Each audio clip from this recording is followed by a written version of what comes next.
Hello friends and welcome to the final part of the 5th case in the first game in the duology of the Great Ace Attorney duology. That made sense. Have I mentioned my best friend's dead and I'm very upset about it? Just wanted to reiterate. Anyway. I'm gonna hold still during the cutscenes because my computer completely glitches. So this is the article in question, is it? And for those of you who are observant, yes, I recorded this right after the last one because I could not know what happened. The small box deposited with the pawnbroker by Mr. McGilded 2 months ago. And on the night of Mr. Wanderbank's murder. The only item on the shelves that was touched by whoever broke into the shop. Quick, quick! Let's open it and see what's inside! There's probably nothing in there. It was probably stolen.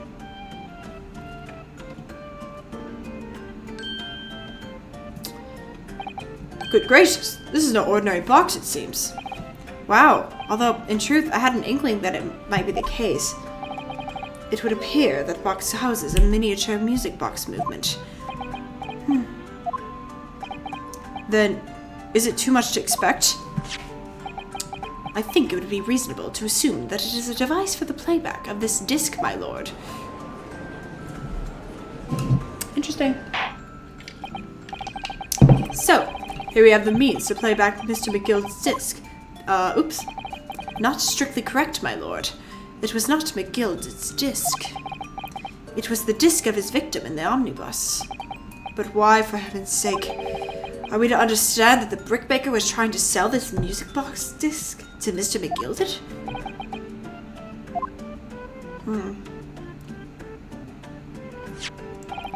I believe the answer will become clear if we listen to the music on the disc, my lord. Yes, I very well. Let the court now listen. Hold it! Wait, my lord! Good grief, what is the meaning of this, Inspector? The music and the disc are, well, they're unrelated to the case. No need to spoil the somber atmosphere in the courtroom with some silly bit of music. This disc may very well have motivated the culprit in this case to commit murder. Clearly, there's every chance that it's fundamentally important to understanding what happened. The prosecution has no objection. But no! That piece of evidence is police property! Clearly, Scotland Yard has some vested interest here. But it is the policy of this prosecutor to leave no avenues unexplored. And you, Inspector, have no jurisdiction here to prevent that from happening. Ah! What is going on? No further delays, please. Play the disc.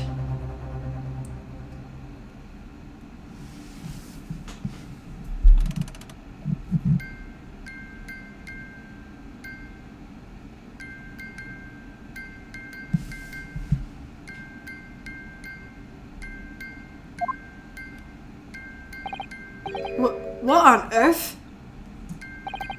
That's certainly not what I would call music. No, it's a Morse code. It's just the same note playing over and over again in an irregular sequence.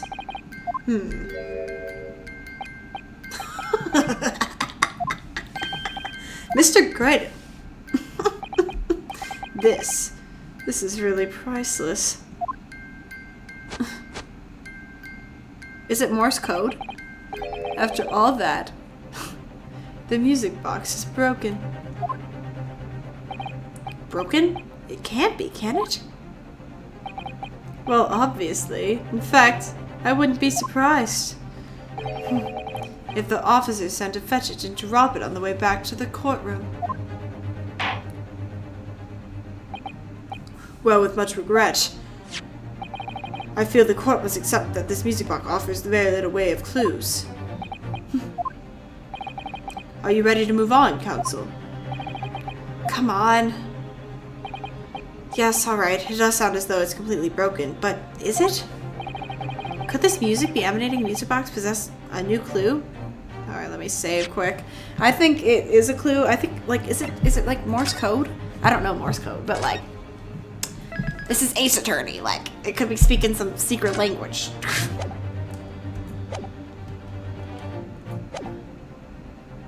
I need my best friend back, guys.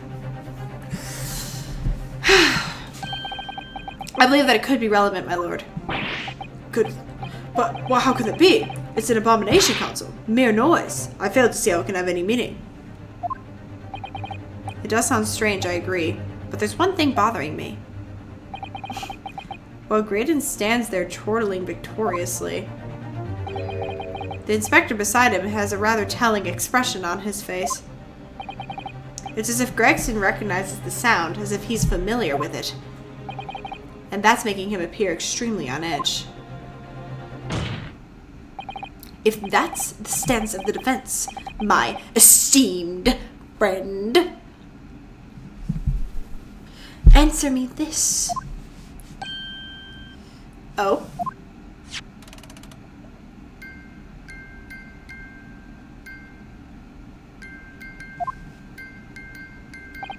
Just what relevance do you propose the woeful chiming has on this case?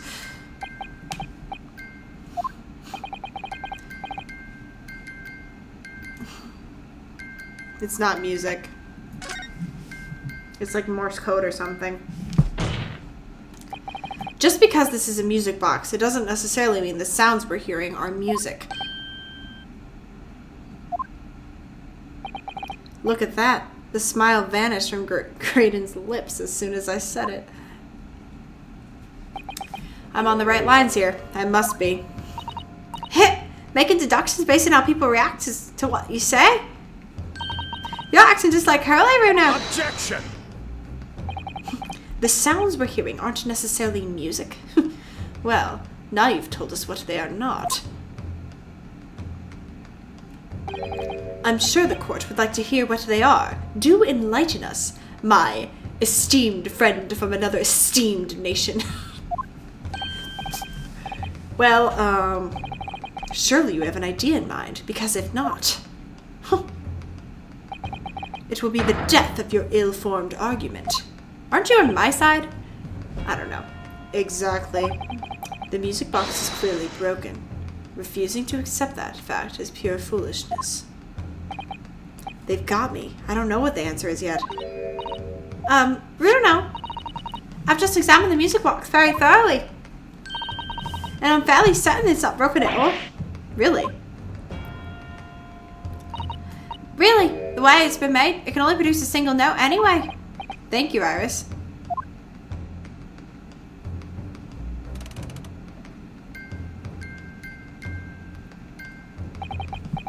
Alright, well if the music box isn't broken, it must mean that its sound it's producing has some significance that isn't musical.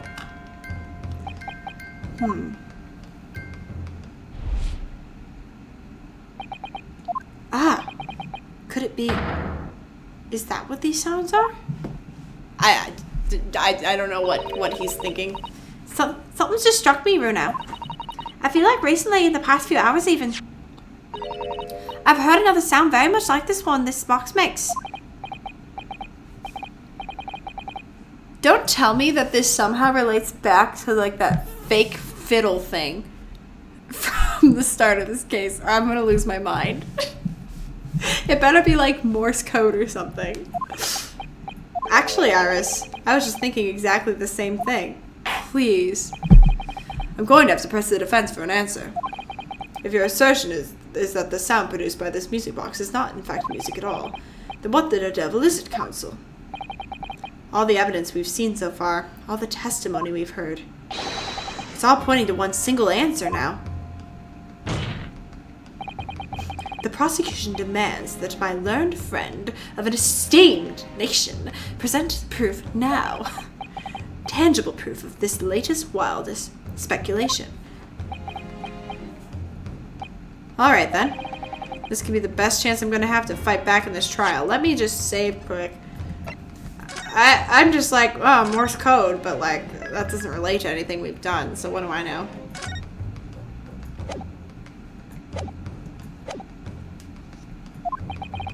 And if I'm right, it's going to join all the dots together. The evidence explains the true nature of the box. Let's see.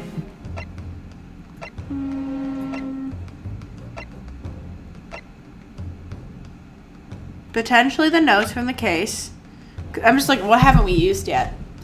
Not that, not that, not that. Potentially the notes from the previous case, low-key. Post-shooting, stereoscope. Actually, hold on. I can save here. This is even better. Because I really don't know. We're going to figure this out. We're going to figure this out. Okay. It's so satisfying to play these. Highly recommend. The disc. Not the pouch. Not the bullet. Let me... I want to start with the...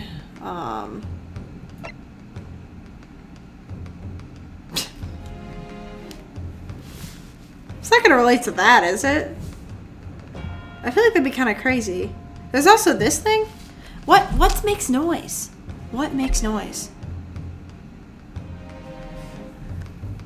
I'm so... What makes noises like that? I actually, like, I should remember, but I think it's just because, like, if I did this all, like, right next to each other, maybe I'd remember. Should we start with the wildest one and then move our way back? I want to know what this manuscript's about. I don't know what that would have to do. I feel like the manuscript is going to be, like, sequel bait. I just would love to get it right, but I don't know. Oh! It's this. Take that! Today's paper, Council. I was right.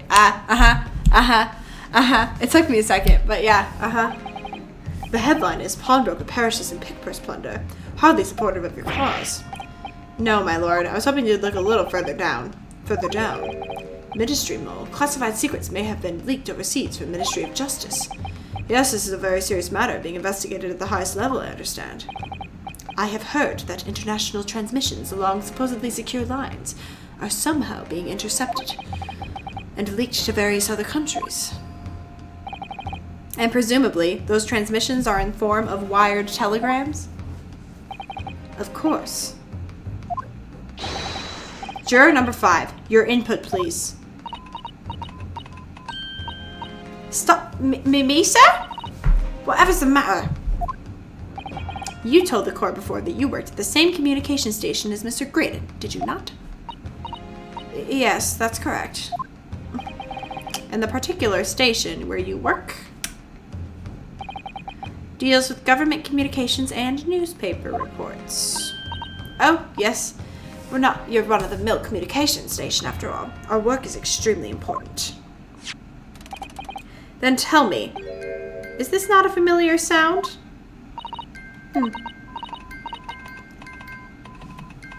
Oh my gosh, okay. I'm so glad I got that. I didn't have to look that one up. I'm so proud. You don't mean to say it. Is it? That's right, madam. It bears more than a passing resemblance to the sound made by your telegraph machine as you tap it. I believe it's called Morse code. Yes! I got it! I got it! But I don't believe it. Now, correct me if I'm wrong, but when it comes to leaking telegrams from government departments, there could be nobody more perfectly placed than a highly skilled communications officer. Are you suggesting that the music box disc contains stolen government secrets in Morse code? I got it! Order! Please, everyone, order, but this is high treason, Council, deserving of capital punishment. Too much vocabulary. What's this treason? What is capital punishment? The sorts of words I'd half expect you to know.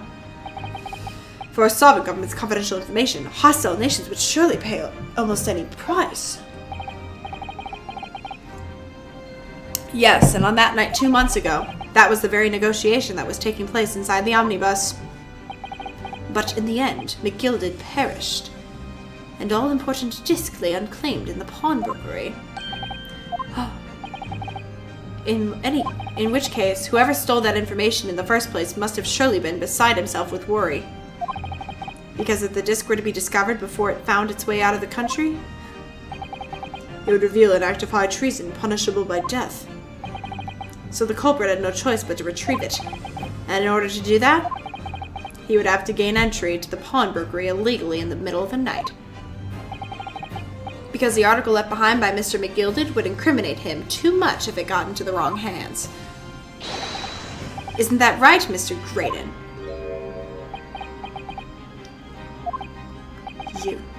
You think I've been stealing government secrets? Preposterous. Absolutely preposterous. So, in response to the defense's accusation, you claim complete innocence, do you? Well, of course I do.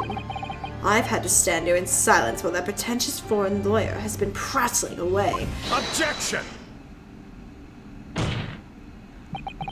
Then by all means, counter the charges, sir.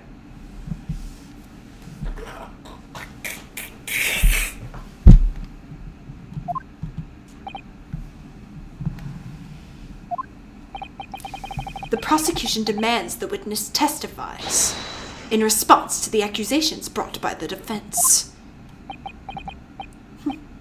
Delighted, I'm sure. The witness is reminded that the crime under scrutiny in this trial is the murder of the pawnbroker, Mr. Winterberg. That is being a most flagrant offense for which the law, blah, blah, blah, blah, blah, blah. But the heinous act of high treason is no less a serious crime. I urge you to bear that in mind as you testify, Mr. Graydon. So then, let us proceed.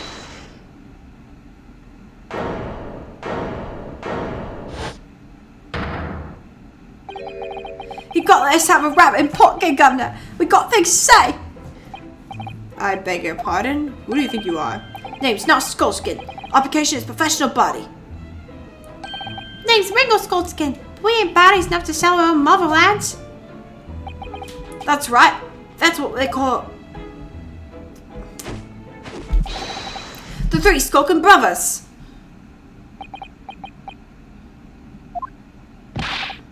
Bad timing, fellas. Very bad timing.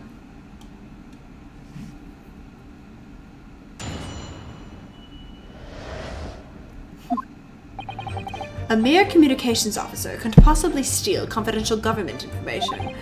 Besides, the sounds produced by that music box aren't even Morse code. It was some low-class brickmaker negotiating with McGilded anyway, was it not? I've no relation to the man. Look, all we done is break into Garfin the other night, like we told us to. If we'd known there was dodgy government secrets involved, we would have touched it. Whoa, safe.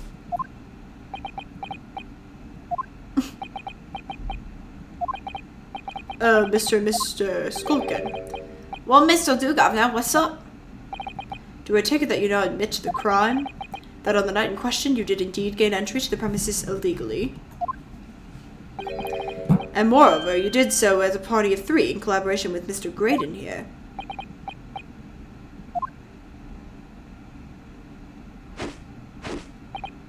We did, Garth, we did! Alright. Quiet down, please. What do you think?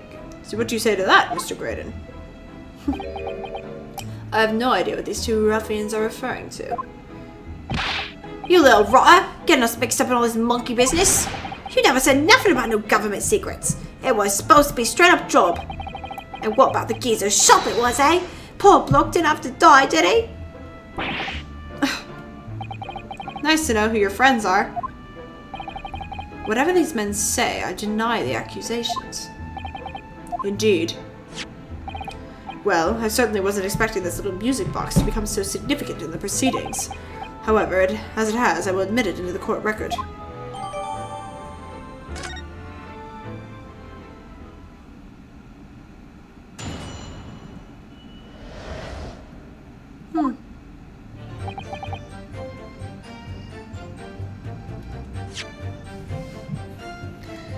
Not what I meant to press, I just wanted to see. I don't want to present anything, I just want to look at. I want to examine this box. Nothing on the back side. What's that? Oh, what is it, Bruno? I've just noticed something about this music box. Looks like the bottom of it opens as well. You're right! Well, come on, man. What are you waiting for? Let's open it. Here goes. Look at that. There's another movement on the other side. So does that mean you can set another disc to play the back on this side? I think so. Looks like two movements are linked together. They're linked. If you had two discs, they would both play back at the same time.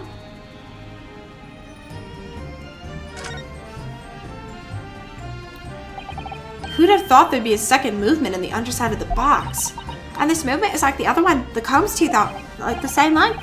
So this movement only produces a single tone like the other one? Yes, it must do. Except that the length of the teeth is the two combs are the same. So the single one, tone produced by this movement will be different from the single tone we've already heard. What? Basically, each movement can produce a single tone, but the notes they produce are different. A music box that plays two tones.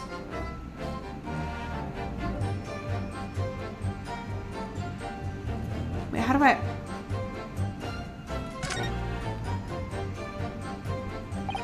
This is the mechanism that turns the bumps on the disc into sound. Yes, the movement. It's all thanks to the comb, the teeth that pops and busts and bumps. Usually the teeth and the comb are different lengths, so each one produces a different tone. But this comb is very strange. All the teeth are the same length.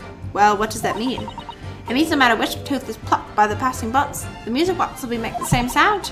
I've never seen a music like this box like this before. It is strange.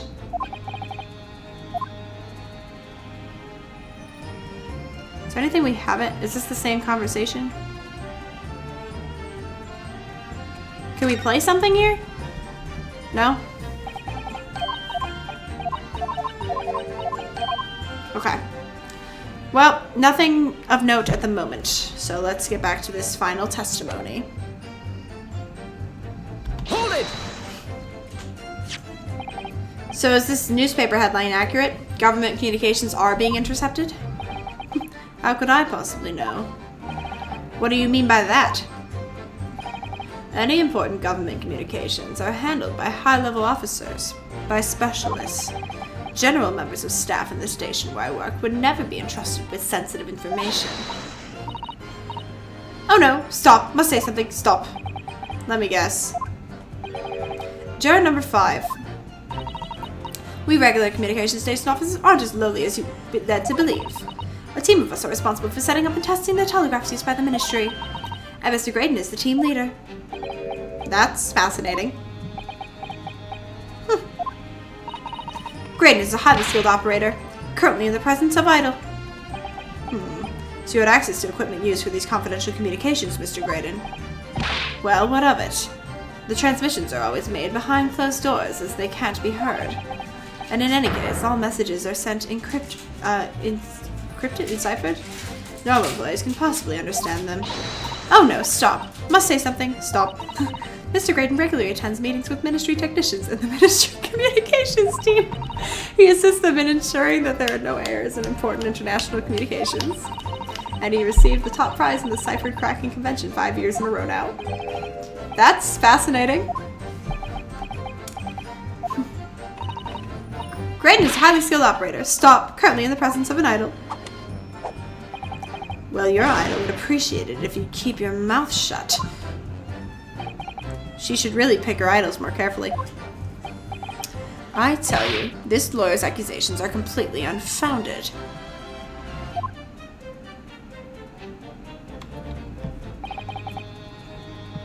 Hold it! They're not? To anyone with a brain, that would be blatantly apparent on listening to that music box for even a few seconds. That's why it's double-sided. Of course, of course.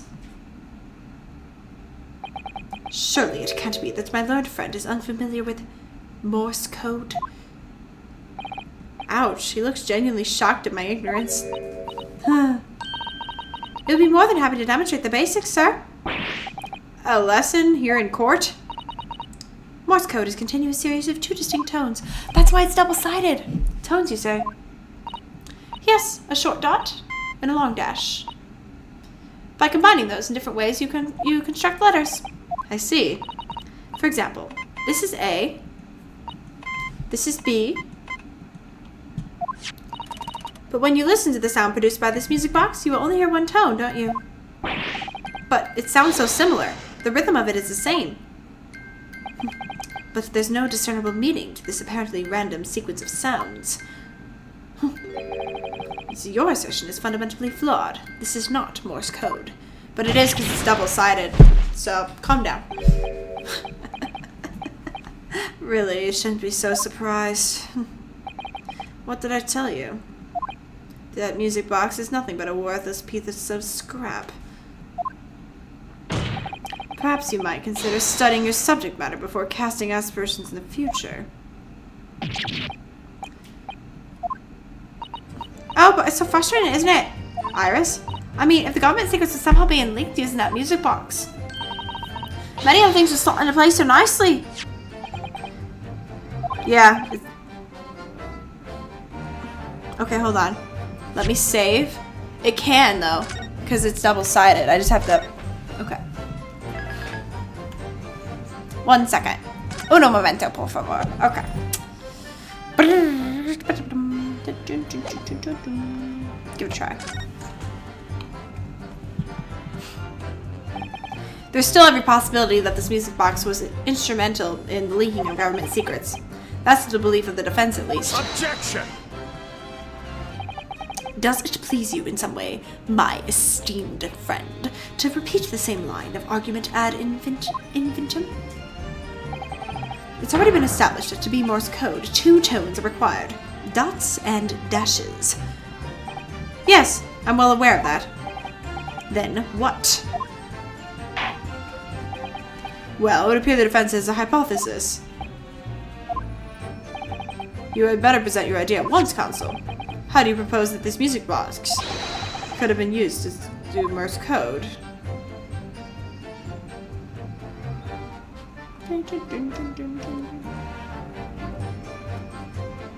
Got it! Got it! Yes! This is it then. Hey! Wait! What?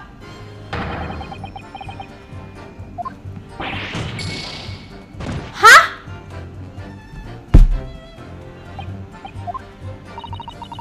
Oh, wait. Do I have to open it first? Hold on. Hold on. Do I have to open it first? Okay, I don't even need the extra life. I'll be fine. Do I have to open it first? Is that the...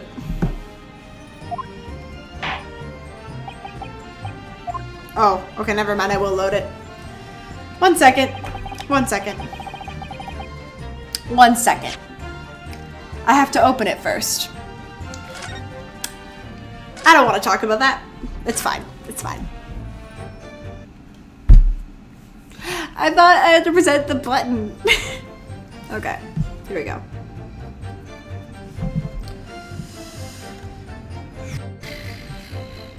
Just gotta catch up with me here.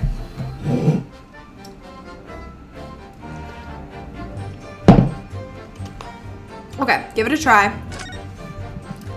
Okay, then we're gonna... Objection! Objection!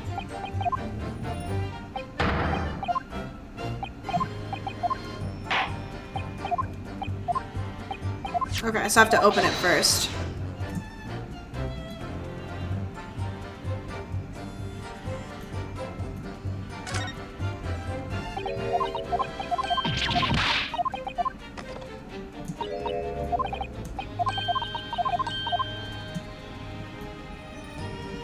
Got it! There we go. Good gracious! What am I looking at here? Another movement on the other side of the music box. What? It appears, my lord, that the 2 movements are linked together. In other words, you can put 2 discs in this music box, and the sounds will both play back at the same time. As the court has heard, Morse code comprises of 2 tones, a short dot and a long dash, as everyone knows. With a second disc in place, this music box can be used to generate Morse code and convey a message. Where's the second disc? This is beyond a joke. I'm sorry. This poor excuse for a lawyer has absolutely no evidence to support his claims. Though, of course, if I learned friend were able to present to the court with a second disc, that would be another matter. Well, I can't at the moment. And may I remind the court that, as the witness has pointed out, He was not the one in the omnibus with McGilded 2 months ago, striking a deal over the disc or discs. Indeed, that was Mr. Mason, the brickmaker. Exactly. I had nothing whatsoever to do with it. Though it has holes, it must have been the argument presented by the defense has much promise. I believe the cross-examination should continue. Okay. Okay. Oh dear. It seems like you need to give your argument more strength through now. So I just have to do some more arguing. If I must, I maintain exactly what I did at the start of this pointless cross-examination. Okay. Hold it! So, 2 months ago, in that omnibus, McGilded killed the brickmaker and stole the disc. Mr. Mason was a single man with almost nothing to his name. It seems he lived in an artisan quarter some years ago, but people there remember little about him. That doesn't make much sense, though, does it? How would a humble brickmaker come to acquire secret government information? How indeed. There must have been somebody else involved behind the scenes in all of this. Somebody who acquired the disc and gave it to Mr. Mason, in order to take it to the meeting with McGilded and negotiate a deal. Dear me. You may have it in for me, sir, but I assure you, I have far more class than that. An old brickmaker from an artisan quarter and this well-to-do communications officer. If only I could figure out some evidence to link the two of them together.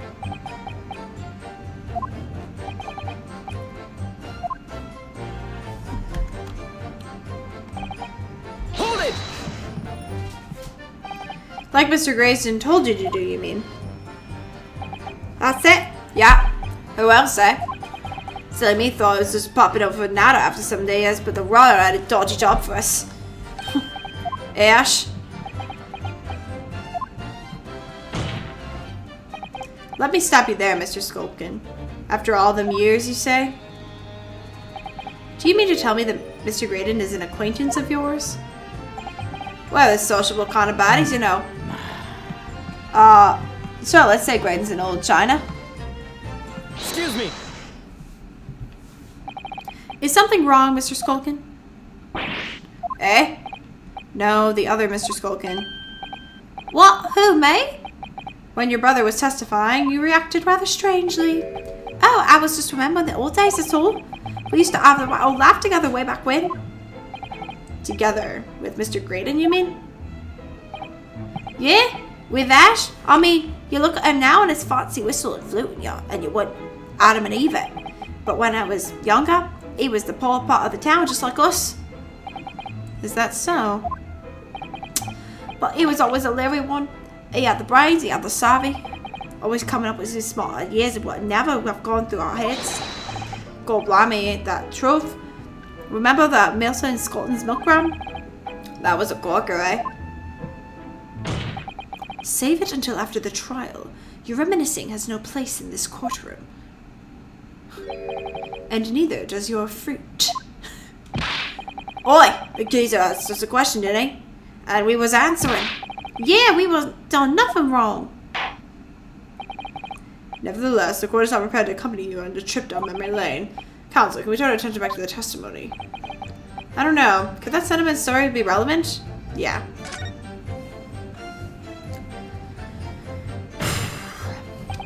My lord. Yes, counsel. The brother's last sentimental statement could hold vital information relating to the case. Very well, counsel. I will permit the brothers to supplement their testimony with detail. Briefly, I hasten to add. Say no more. The Skulkin's never skulking.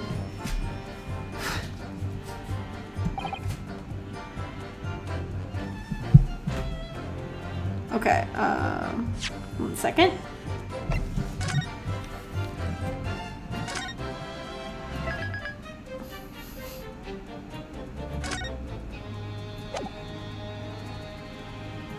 Interesting. It's the very end. Milverton and Skulkin's milk run. Let me just see what we have for evidence. Milverton and Skulkin. Milverton and Skulkin. Milverton and Skulkin.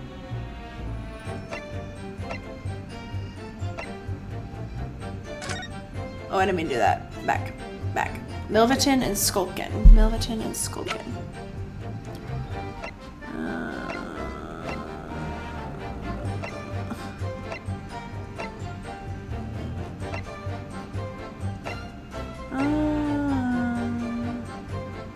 Maybe I'll just press the statement for now. Hold it! I'm sure I'm going to regret asking, but what exactly was that? Some kind of business? Just a little scheme we had back when we was youngsters. A bit of fun, really. Delivering fresh milk to locals? That was what all about. That sounds alarmingly legitimate. There must be a catch. Suppose that since we're here, I should ask them to elaborate.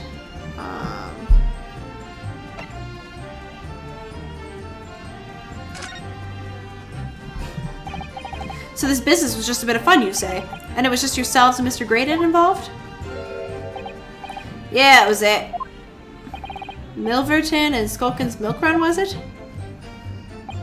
Yeah, that's it. And where did the Milverton part come from? Oh, right. I thought a clever dog. Enough of this. How much longer are we expected to listen to this? Let me guess, you don't accept anything these two witnesses are saying.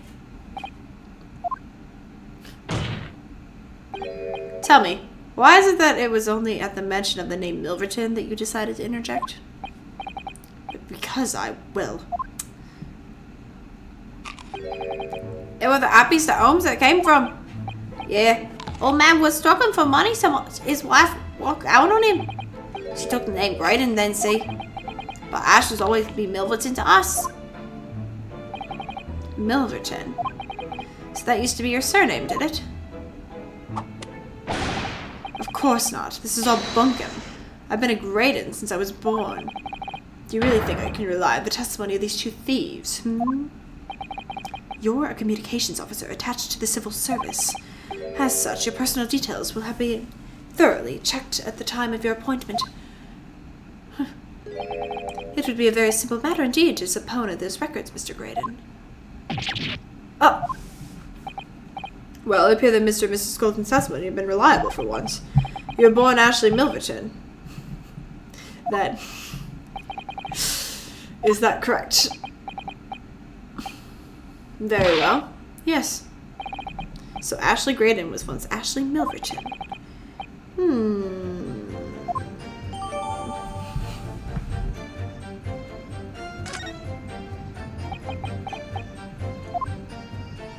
Milverton.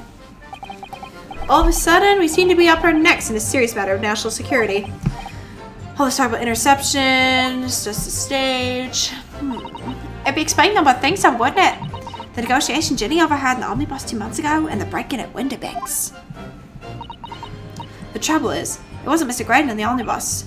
No, that would be Mr. Mason. Mason.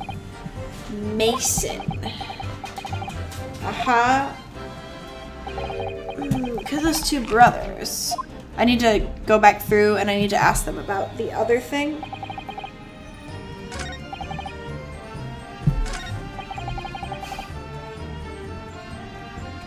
Okay, options. Save. Do I have anything?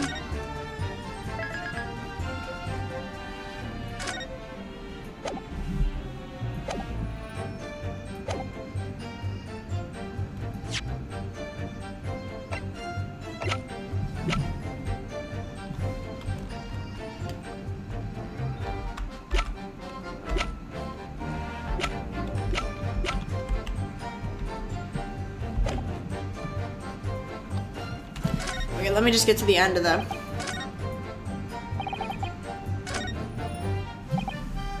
Hold it! Okay, so you have to do the other. Press on the other thing too. What evidence? Okay. How did I present profiles?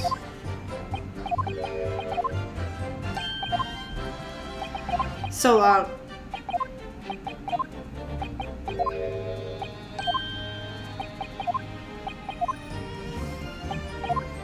Oh, I thought I'd have to... Okay, that's fine. Oopsie. Okay. I thought I would have to press on the other statement. That's why I did that. Okay. Mere communications office can possibly have no relation to the man. Okay, options. Not options. We have to present something. Is it shift to switch to profiles? Mr. Mason.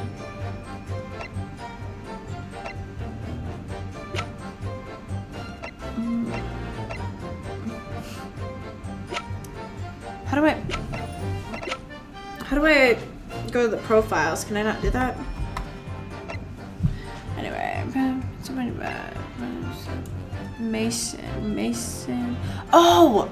I'll just go back to this. I think I just present, not the autopsy, the old case report, which is, which one was that? Is that over this way? There's so many. Autopsy, crime scene. Oh my goodness, there's so many papers. I'm losing my mind. Okay, representation papers, pawnbroker's ticket, armband, ticket, manuscript, portfolio. Oh, yeah, here we go. Objection! There we go. Mr. Ashley Milverton. Tell me, why did you try to hide your former name from the court? Because I haven't gone by that name for years. It means nothing to me. No, I don't think that's the real explanation. The truth is, you had a reason to hide that name. Explain yourself, Consul.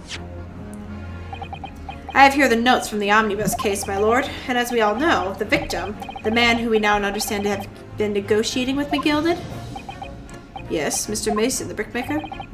That's right, only Mason wasn't his surname. It was his given name. His full name was Mason Milverton. Milverton? Do you mean to say... Mr. Ashley Milverton is not the case. Is it not the case of the brickmaker? Mr. Mason Milverton was your father. I don't... As I believe I mentioned earlier, your family history will have been thoroughly checked when you joined the civil service, and it really would take no time at all for the court to subpoena those records. The truth is, you have been illegally acquiring highly confidential government information and selling it to the McGilded on collaboration with your father.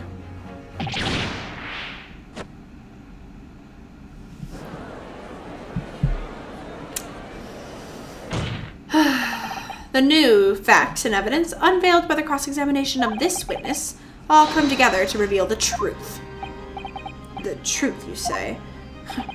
That you collaborated with your father, Mr. Mason Milverton, in illegal dealings with Magnus McGilded. By dint of this music box, you mean, Counsel? Yes, stealing information being sent in secret government communications and selling it on to McGilded. Mr. Graydon concocted this elaborate scheme by using 2 music box discs to encode the information, as presumably a safety measure against the information falling into the wrong hands. And a very effective one. I shouldn't have given the scheme any credence whatsoever. But the deal with McGilded went sour, and the brickmaker met his end. Yes, but before he was arrested, McGilded managed to temporarily dispose of the stolen disc at the pawnbroker. Then, having learned of the situation, you appeared at Windybanks 2 days ago in an attempt to recover the 2 articles McGilded had placed in pawn there.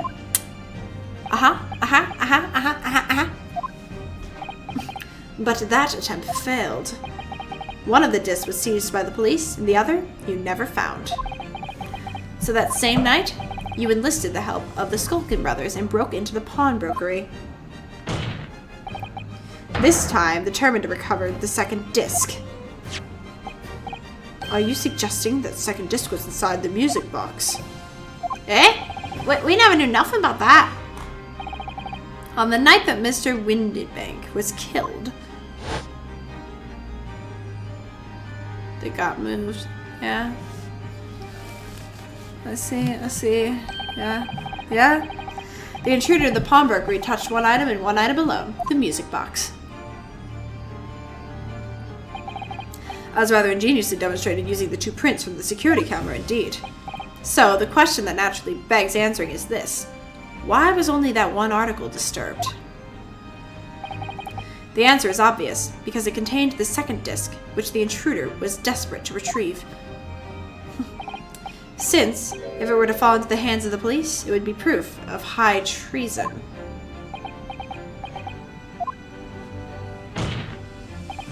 Well, Mr. Graydon, do you deny that all of this actually began on that fateful night 2 months ago?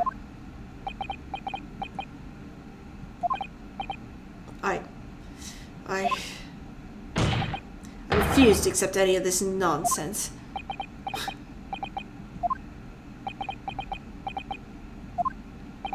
Sir,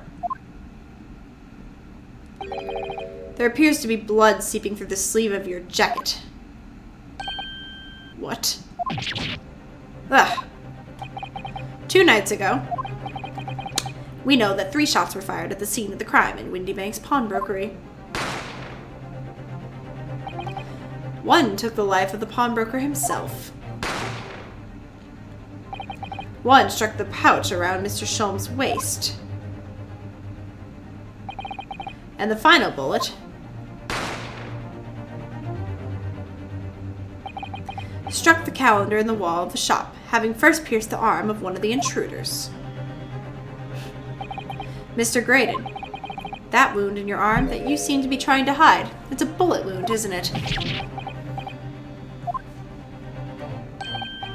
He's got you now, my old Shauna. Time to call quits and old croak, I reckon.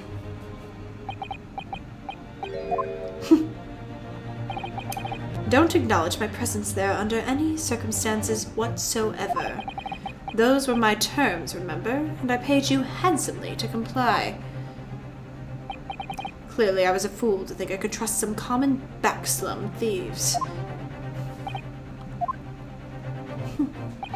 Fine, I admit it. I was there in the Windy Banks that night. I paid this pair 10 guineas to accompany me, and as you've noticed, I sustained an injury in the course of my adventures.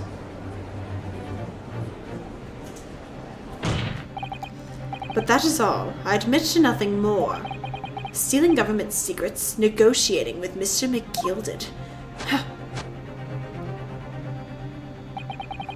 As God is my witness, I'm sure I recall nothing of the sort. He's not going down without a fight. Not until I show hard evidence, I suppose. Nevertheless, the defense has now established a crucial fact. Which is... Why are you so mad? Well, we know that 1 bullet was fired from each of the 2 firearms we have in evidence. The bullet from the Skulkin brothers' gut hit the pouch around Mr. Shulm's waist. Gun. And the bullet from Mr. Windybank's gun clearly must have been the one that caught Mr. Graydon on the arm. Indeed, it must. We can rule out the possibility that the man shot himself. And that leads us to only one conclusion. Mr. Windybank was shot by a 3rd gun, which can only be fired by the 3rd intruder. Goodness. That's right, Mr. Graydon. The only person who could have possibly have shot Mr. Windybank that night is you. Hold it! Don't hold me.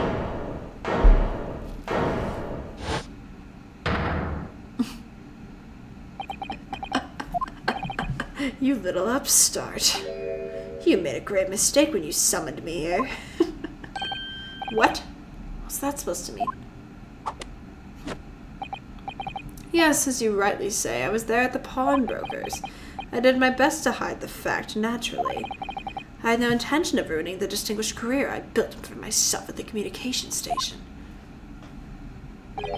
But did the thought never cross your mind? Did you never consider the possibility? What? What do you mean? What thought? What possibility? The possibility that if I was there at the scene, I may have witnessed the crucial moment. You see. Oh, you turd. You turd. And I have my hands firmly around the neck of your client. You turd. Are you suggesting? I saw it all. I saw the very moment that pickpocket girl pointed the gun at the poor defenseless pawnbroker and shot him. You... Oh, gosh. You absolute turd. Well, it would seem we are finally entering the last act of this theatrical trial. Mr. Graydon. Yes? I trust you are fully aware of the implications here. If it is shown that your claim is false, you will have incriminated yourself as the killer.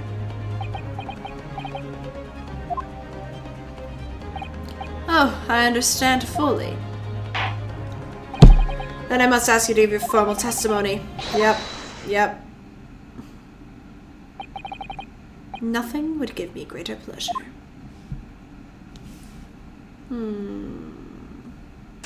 Alright.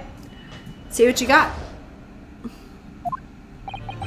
While these ruffians were jostling with the broker, I was still near the entrance to the shop. When winding back through Nash over the counter, I felt a sharp pain in my arm. I pursued the man, but he shut himself in the storeroom. I could see through the peephole in the door, though. The accused, in a black coat, shot the man in the back as he was trying to flee to safety. I saw the blood spatter all over that wretched girl. Then she tossed the gun out of the peephole, so I picked it up and made my escape. That makes no sense. I literally have the evidence to contradict you right now.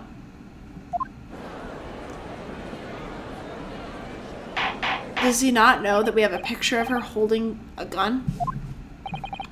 It wasn't my intention to testify this way.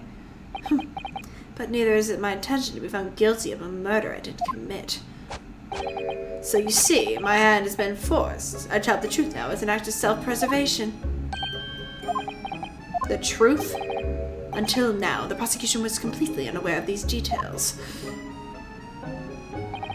Yes, well, sorry about that. Having shot me in the arm, the pawnbroker was then shot in the back by the accused. And as I said, she was showered in his blood. You said the blood splattered over the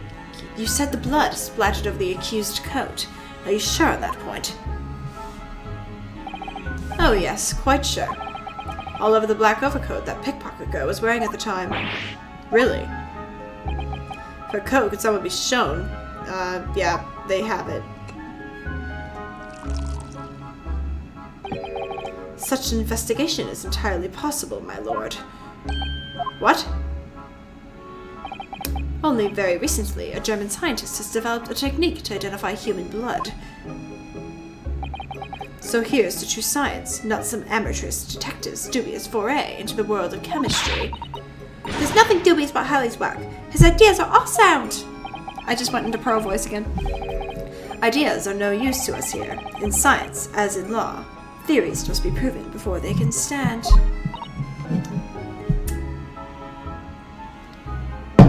Alright then. In Germany, the technique has already been employed in the courtroom as the basis of evidence. Scotland Yard has quite a small quantity of the chemical reagent used, with your lordship's permission. We could shatter all vestiges of doubt within minutes. This doesn't look good, Runo. Why not? Well, we know, don't we, that there's blood all over the front of Ginny's coat. If they test to it with their chemicals... Oh, help. You're right.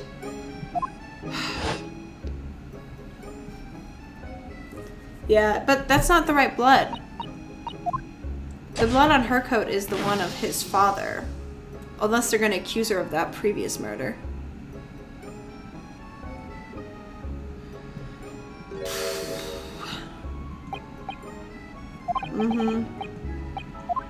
So...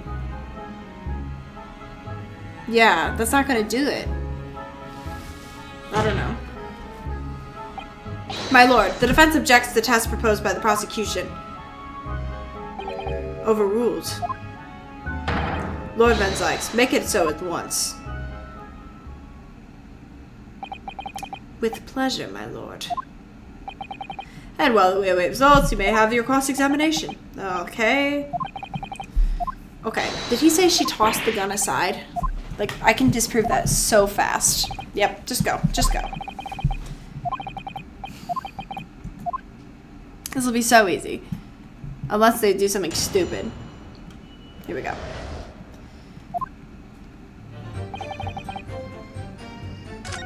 Mm-hmm.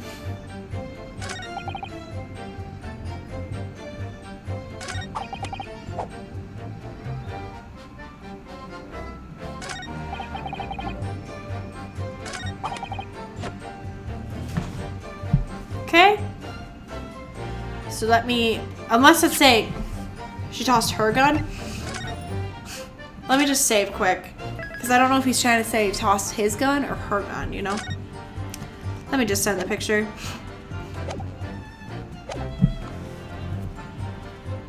Is there an image in here?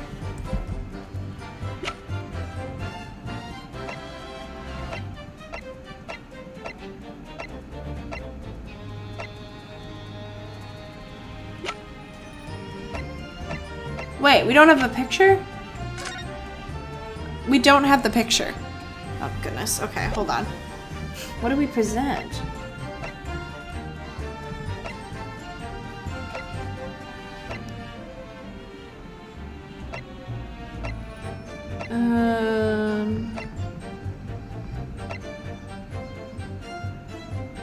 Do we not have the picture of Gina?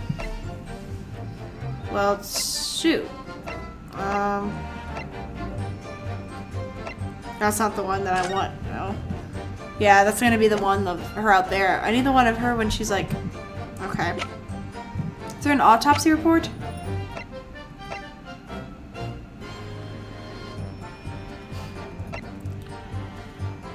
No autopsy report. Okay, this is so weird. Okay, let me just press the statement, I guess. Hold it!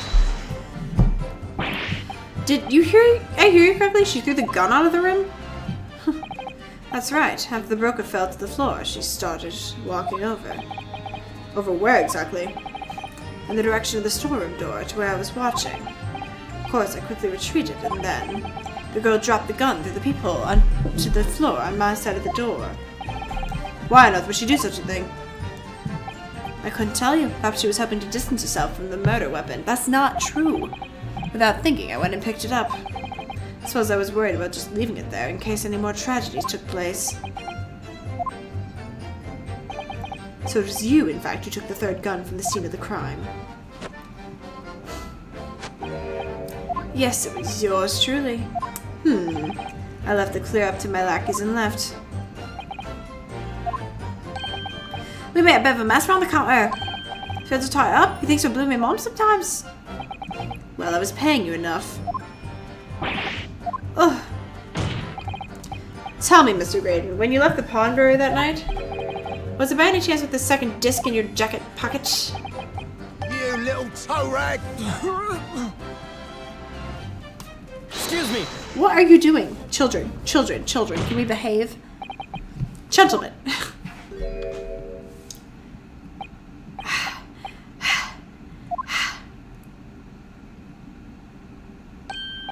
Something's wrong, sunshine? That should be my line. You do realize you just were violently shaking Mr. Skulkin. Blimey, he's a bit of an hooligan, isn't he? What was going on just now? You saw him, he grabbed me whistle. Why the blazes, he said. Did you mention the third gun when we got down the station? And why didn't you? 'Cause we didn't know nothing about it. Sorry about that. I can be prone to losing my rag sometimes. Not hurt, are you? God blimey. The way he's looking at me, I'm telling you, this D gives me the willies. That was strange. The inspector doesn't normally get quite worked up as that. Doesn't get that worked up. Goodness. He wouldn't normally grab someone. No, that wasn't like Rexy at all. He's normally all sweetness and light, no matter what I say to him. Yes, well, I think you might be a special case, Iris. Anyway, that was definitely out of character.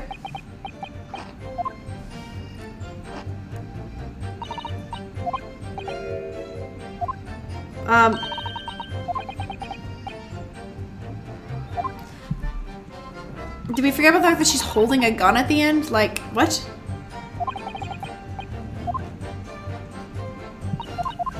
I'm just gonna skip out a little bit. Okay.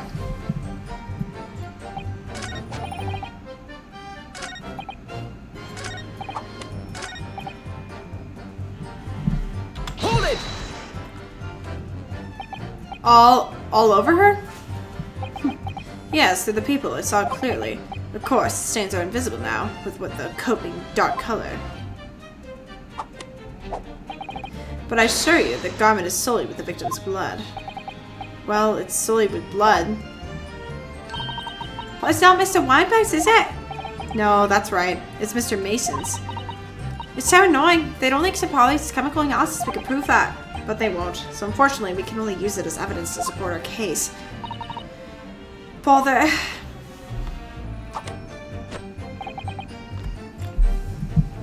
Okay. I want to save here. I swear I have evidence about the fact that she literally was holding a gun when it was like passed out, but maybe I don't. This is so weird. I'm like missing something. Okay, present something. Let's see. Armband, tickets.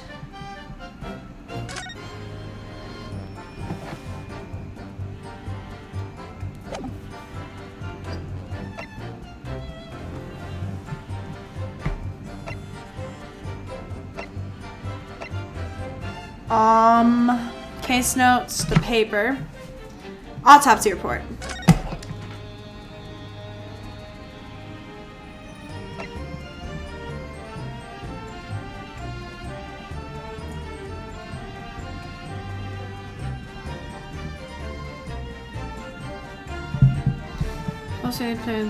The bullet entered the body from the back on gently rising diagonal. Why would the blood splatter on her? I mean, unless she gets, it's possible.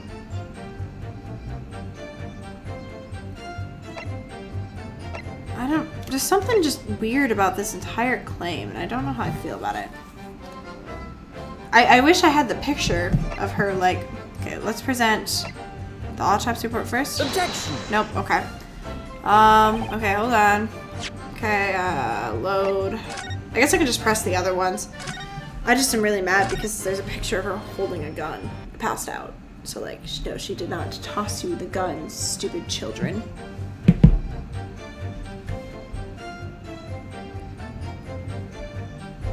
I don't know, bro. It's so weird.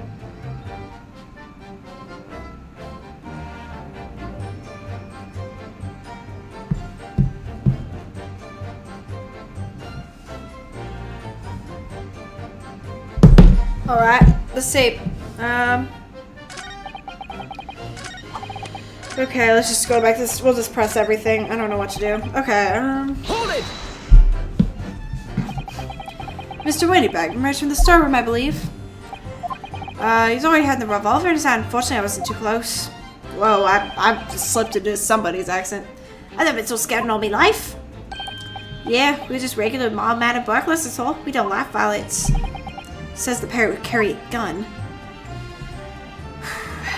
What do you mean when you say you were near the entrance? I was in the doorway, running my eyes over the shelves of forfeited items. Looking for the music box, of course. The broker went for Nash in the first place. Then Ringo joined in, making it 2 against 1, so I assumed they could handle the situation. But I was wrong. I was throwing out my little bra for the little geezer chopped me over the blooming counter. So I pulled my gun and fell out, and that made him scarper. The pair of you setting up the poor defenseless pawnbroker together. Shame on you. Sorry, Gov. Hold it! You mean that's the moment you were shot? Yes, though I didn't immediately realize what had happened, of course. Things thrashed to the floor from the counter as the 3 men were brawling. It was at exactly that moment that it happened, so I didn't hear the gunshot. And that bullet went on to strike the calendar behind you. So it would appear When I looked at my arm, I saw it was bleeding badly, so I wrapped my handkerchief around it. Seeing as I couldn't explain what had happened to a doctor, I had no choice but to wait for it to heal. I didn't imagine it would still be bleeding 2 days later. Did Mr. Windybank intend to shoot you, do you think? Well, now, I don't imagine he even noticed I was there, to be honest. Perhaps the gun went off accidentally. Anyway, it didn't quite strike home. When I pulled the gun on him, he tried to shove me out of the way, and then he scampered up the door out the back. At that point, what did you do? Hold it! You mean you chased after him? I don't recall the reason why, but I ran after him to the back of the shop. And what about this peephole in the door you mentioned? Well, unsurprisingly, this door's a solid job, made of stout wood.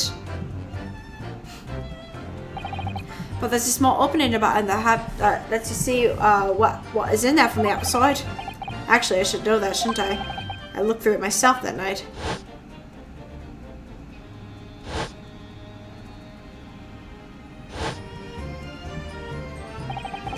And what about your burgling brothers? Did you see what went on through the peephole as well? Not likely, Goff. Didn't see nothing of the sort, Goff. I doubt these two buffoons were even aware of the peephole's existence. So they didn't see the killing. Inside the storeroom, I could see the broker and that young girl standing there. The defendant? Yes, and neither of them noticed that I was looking.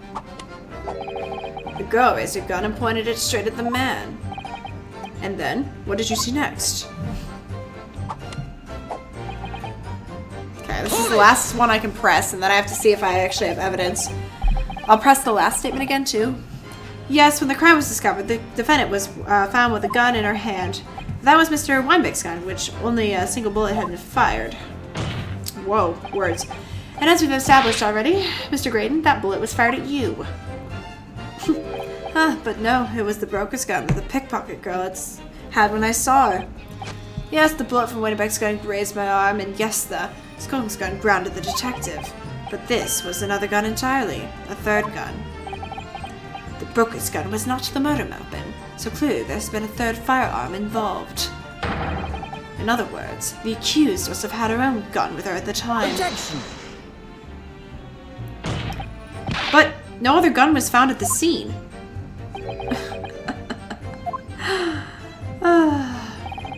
Calm yourself, counsel. Sorry? You must consider the events in order. At first I saw the broker and the girl glaring at each other, and then all of a sudden, the broker turned to run. And it was at that moment that the little gutter rat shot him in the back. A chilling image, I must say. Okay, so we were supposed to press everything. Okay. My lord. Requesting your lordship's permission to interrupt the cross-examination. Explain yourself, officer. Are the results of the test that was ordered earlier, my lord? Ah, the blood on the accused's overcoat. Thank you, officer. Very well. The cross-examination is hereby temporarily suspended. I presume you have no objection, counsel? No, my lord. Not gonna get me very far.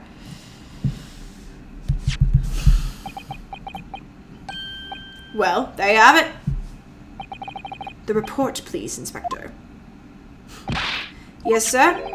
Traces of human blood were found in the overcoat of the defendant, Miss Gina Lestrade. From the extent of the stains, it would appear they were the result of splattering followed by a gunshot wound. End of report. Goodness me. It was a knife wound. Oh, stop it. See? What did I tell you? Objection! No, the blood on that coat is not Mr. Windybanks. What on earth makes you say that, counsel? The coat originally belonged to Magnus McGilded. Just before his coat was deposited at Windybanks, McGilded had fatally stabbed Mason Milverton. So the blood on that overcoat is the blood of the brickmaker from the omnibus case. Objection! Well, the dead cannot speak. Isn't that right, my esteemed friend? Sorry? 2 months ago, in this very courtroom, did you not argue fervently for McGilda's innocence? I was doing my job, bro. And yet now that the man is dead, you brand him as a murderer. Your conduct shatters any shred of respect you may have earned for yourself in this country. But that was... Okay, I hate you. What? I call it a bloody disgrace. Treachery's ways. How to determine whether the blood in that coat was 2 months old or not? Even a stethoscope couldn't help you answer that problem. It can't be done. But... We used Mr. Stone's a detective, not a chemist. Would you put such faith in chemical formula devised by me, for example, when I'm a communications officer? I held Barrett's gold to starving boy, and he ran away crying.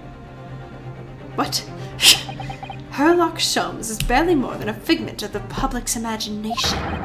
His name carries no weight in this courtroom. No weight at all. How could you say that? Victory is sweet indeed. This proves that my testimony is the whole truth from start to finish. How do you arrive at such a conclusion, sir? As the witness said, the accused's coat was splattered with the blood of the victim. The only way Mr. Graydon could have possibly have known that fact is if he saw it happen. In other words, his testimony is solid and the conclusion is singular. It was the accused who shot the victim in this case. That is the whole truth.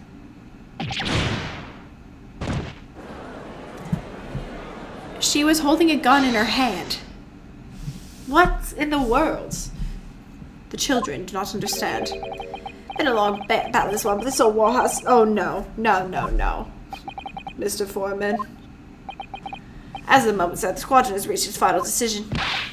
Ready, man? I'll have one now. Guilty. Guilty. Guilty. Guilty. Guilty. Guilty.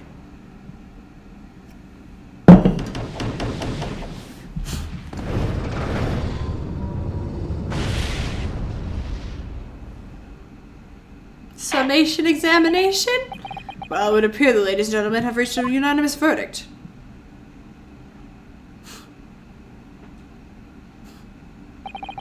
The defense has consistently failed to unpick this witness's testimony. Here's to any attempt you may make at unpicking the jurors' decisions being equally successful. Gosh, I don't believe it after I've come so far. It's unraveling so fast.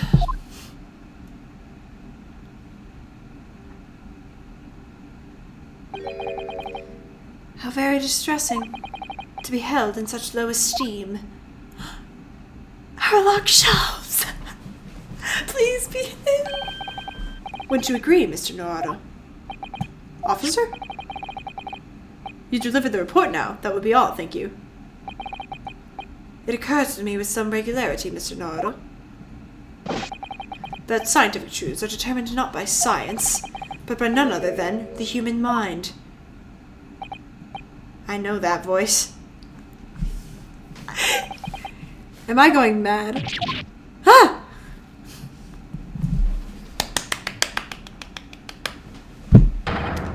Mr. Schultz! What is the meaning of this? Order! What business do you have here, detective? The last I heard, you were recuperating in a hospital. As well as I would be, had it not been set up an errand. What errand? Ellie, it's really you! You're awake at last! Yes, good day, Iris. I appear to be rather late to rise. My apologies. Now, my lord, if you will humor me. In what manner, sir? I have something of great importance I wish to give to the young lawyer over there. I need no more than 5 minutes. Would you be so kind as to spare us the time? What say you to this, Lord Van Zykes? This trial has taken many hours of the court's time, having spent so long already.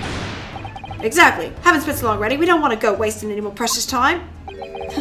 As I was saying, having spent so long already, it would seem churlish to deny defense. A mere 5 minutes.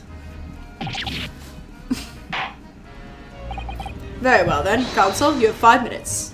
What is going on? My dear fellow, I apologize for my tardy arrival.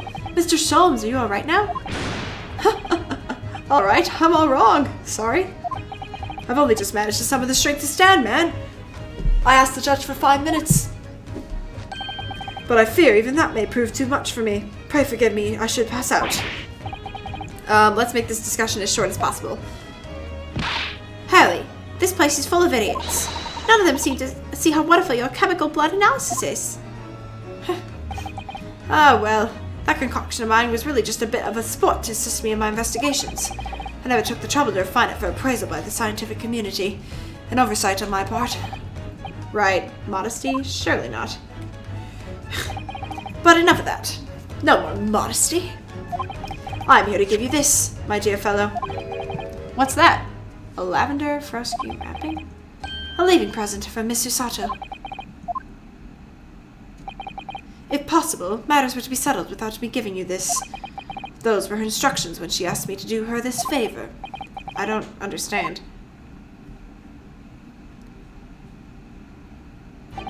Miss Usato foresaw today's events, I believe.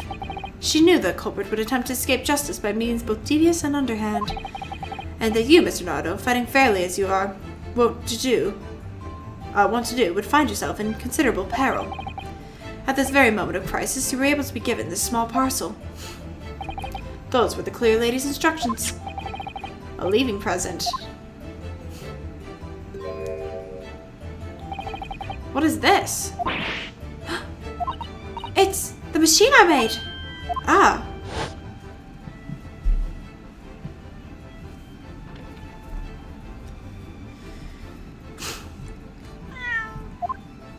Oh, the cat door opener?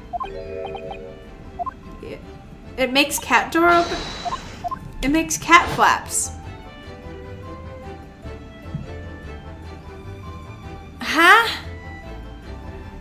How's that helping? What's Susie up to? Miss Usato muttered the following words before she left. I'm a failure. I don't deserve to be a judicial assistant. What? Didn't she say something like that? She did. I don't know why. Yeah. She said that she's a failure. We read this. We read this not that long ago. Yeah, you've been a complete failure. No, you haven't. You've literally saved my butt every single case. And then I'm saved by a 10-year-old. Whatever did she mean by that, Mr. Sholmes? That night, when you left Wendy Banks in pursuit of the thieves, Miss Usato made use of this contraption for a certain purpose. That is your answer, dear fellow. Not at all cryptic, then.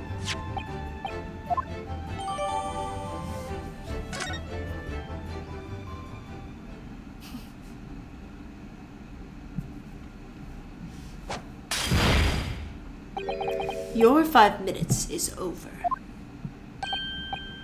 We're out of time already? Eh, we don't need it. We're chilling. We're doing great. I bid you adieu, Herlock Sholmes. I'm grateful for you all for affording us that brief recess, Mr. Reaper. I need no thanks, Detective. After all, the die is cast. Is it really? The jurors are unanimous in their leanings. No doubt my learned friend will consider a summation examination. But any attempt to alter the verdict now would be utterly futile. I wonder. Mr. Naruto? Yes? The rest is down to you, dear fellow. What is your plan? The rest is down to me. I need to be careful here.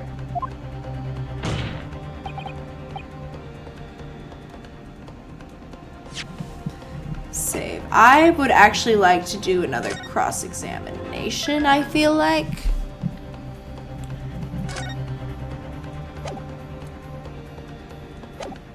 I don't think I have anything for the jurors. Further cross-examination. Objection! I was to try. The jurors have spoken. Protocol dictates that you may not cross-examine a new witness now. Objection! The defense is not asking for the cross-examination of a new witness, rather to continue with the one on an existing witness. What?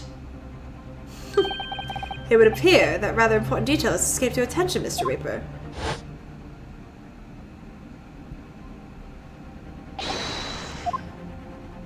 This is requesting to interrupt. Oh, yeah, okay, big brain.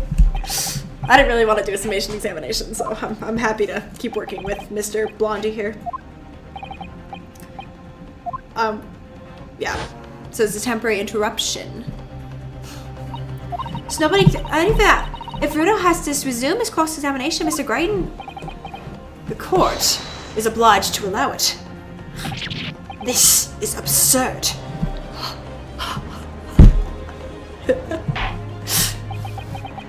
Okay.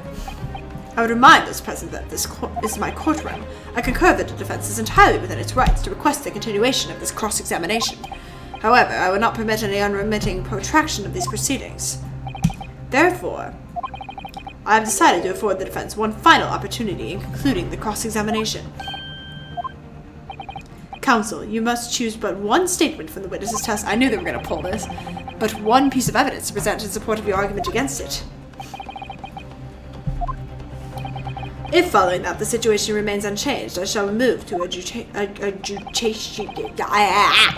Is that clear? You will not press the witnesses any further. My lord. Yes, my lord.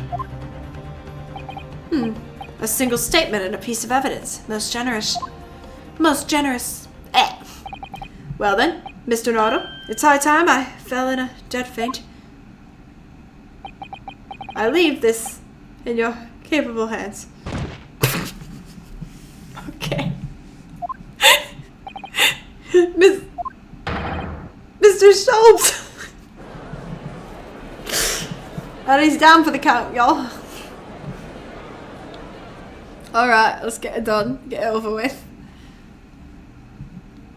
Oh gosh. To stand so before the court in a state of such high fever. The man has extraordinary strength of mind or an extraordinary lack of feeling.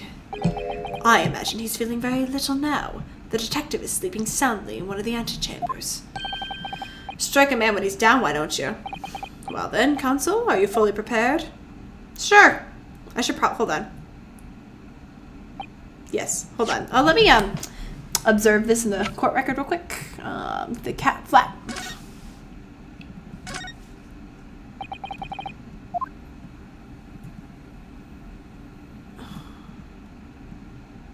Am I supposed to? Oh, here we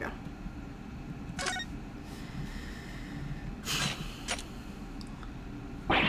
Whew! These vicious teeth look like they could rip through almost anything. They're good, aren't they? They made a special alloy developed just for the job. The cutter rotates 10 times per second, so it can get through any kind of door in no time at all. And what are the two parts at the top there? Oh, those are for attaching hinges to the sections of the door that gets cut out? Right, of course. Nothing can match this machine for power. I can make mincemeat of even the toughest of doors. Sounds so charming and friendly when you say it's for, but I feel like the reality of the cat flap-o-mat is that it's a grim weapon of door destruction. Wonga is so adorable. There's nothing I won't do for him, even developing deadly weapons. Anything else I need to observe? Good here. I'm not really sure what this is going to be for, but... Alright. Well, let's see what we got. One statement, one piece of evidence. I won't let Mr. Shulms down. Or Iris. Or my best friend, Katsuma. And I won't waste this final chance that Sasuda-san has given me. This is going to decide the entire outcome of the trial. So glad court doesn't completely work like this. Alright. Here we go.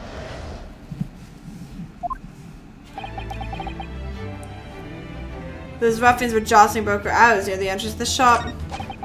When I threw Nash over the counter, I felt a sharp pain in my arm. I pursued the man, but he shut himself in the storeroom. I could see him through the peephole in the door, though. The accused in the black coat shot the man in the back as he was trying to flee to safety. I saw the blood spatter all over that wretched girl. Then she tossed the gun out of the peephole, so I picked it up and made my escape.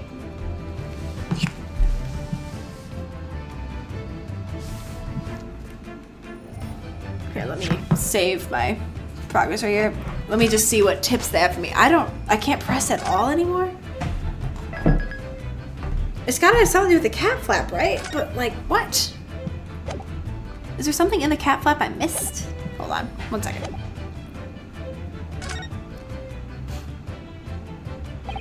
His lordship is only allowing me one piece of evidence. It's clear what that piece...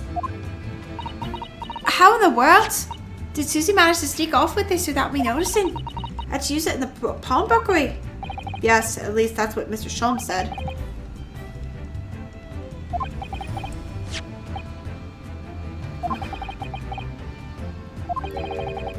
Completely changes. Oh, okay. Okay, like while the ruffians were jostling, I stood in the shop. Went back to the national. I felt sharp pain around. I pursued the man, but shot myself in the storeroom.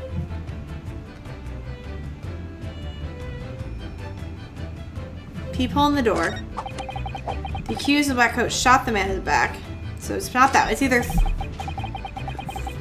4 or 7.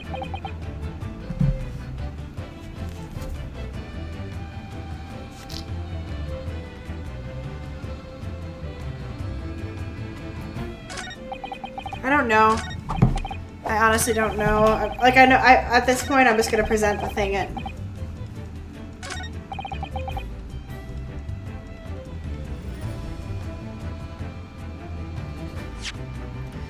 Okay, let's just try a couple different things. So, cat flap mat, the people in the door. I'm just gonna try a different statement because I don't know which one it is.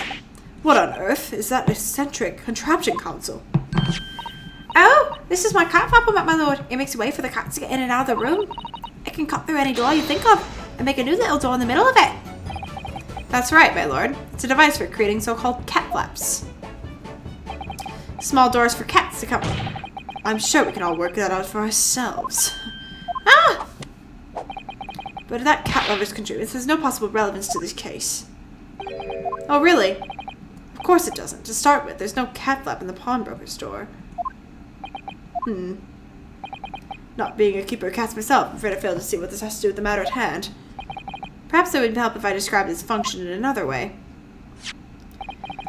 I don't know where we're going with this. This contraption is able to create a peephole in it. Yeah, okay. I beg your pardon? A peephole, you say? 2 nights ago, we arrived at the scene only minutes after the murder of Mr. Wendybeck had taken place. That's right. According to the paperwork of the audit, it was you, Japanese assistant, and Sholmes. You, Japanese assistant, and Sholmes. Yes, the 3 of us were together, and it's recently come to my attention that my assistant made use of this device at the time. Your assistant did what? Oh. There was a peephole in the storeroom door. I can attest to that. Because I looked through the peephole myself in order to see inside the locked storeroom. This is ludicrous. What are you trying to say? Of course there was a peephole in the door. I said as much in my testimony. How else could I have witnessed the crime, for pity's sake? Yes, how could you? What? Counsel, kindly say what you mean. Alright, it's time. Time to strike the final blow. What I mean to say is this, my lord. My assistant made the peephole in the storeroom door, and until such time as she did, the door had no hole in it to look through. What? No. No. Yeah, okay, that makes sense. This is a farce. Are you really suggesting that the peephole in the door was... Yes, it was created only after the incident had taken place by my judicial assistant using this device. Your assistant tampered with the crime scene whilst being fully aware of the gravity of her actions. This is a most serious act of vandalism, for which I humbly apologize, my lord. It was in a few minutes that I left the scene in order to pursue the Skulkin brothers and alert the police. Nevertheless, this night in this new information, it becomes apparent that Mr. Graydon's testimony is riddled with holes. Riddled with... Explain yourself, Consul. The majority of Mr. Graydon's testimony that appears to incriminate the defendant is based upon what he witnessed through the peephole in the storeroom door. Yes, that filthy girl shooting the man in the back. However, if at that time of the incident, that peephole did not yet exist in the door,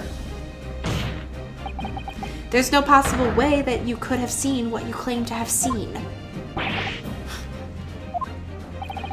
In short, your entire testimony is a pack of lies.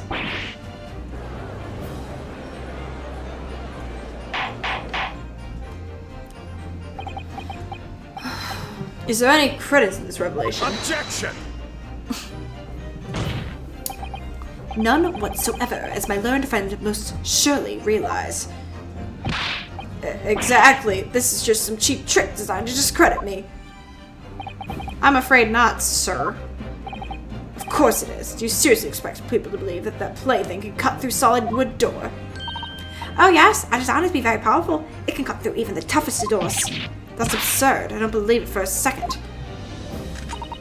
Ha! I had a feeling you'd say that. What? Wacky, quick! Time for dinner! She got one in the... She got one in the courthouse? Well? Young lady, this is the Old Bailey. One does not make cat flaps in the oak paneling in the Old Bailey. I'm not done yet. Don't worry. This doesn't mean that the people in the storeroom door was made by your machine.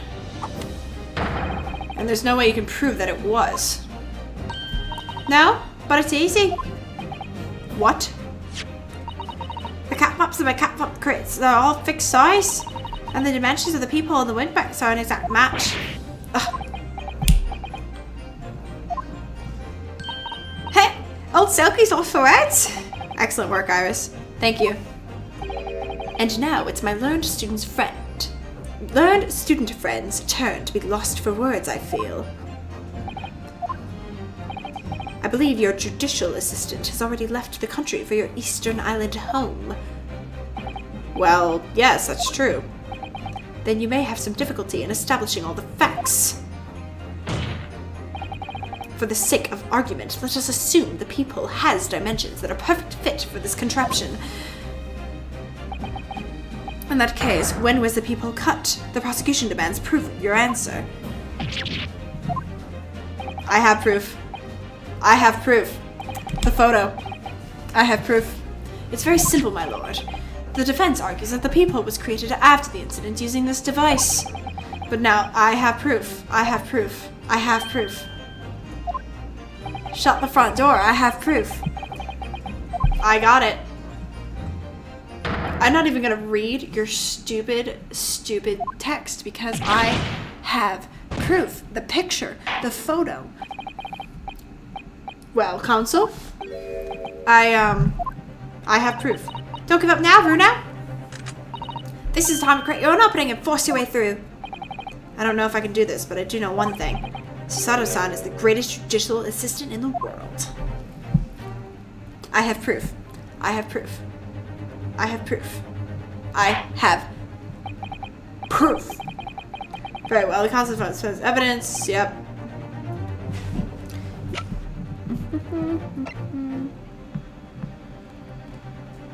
Is this the one with her in it? Let's see. Examine.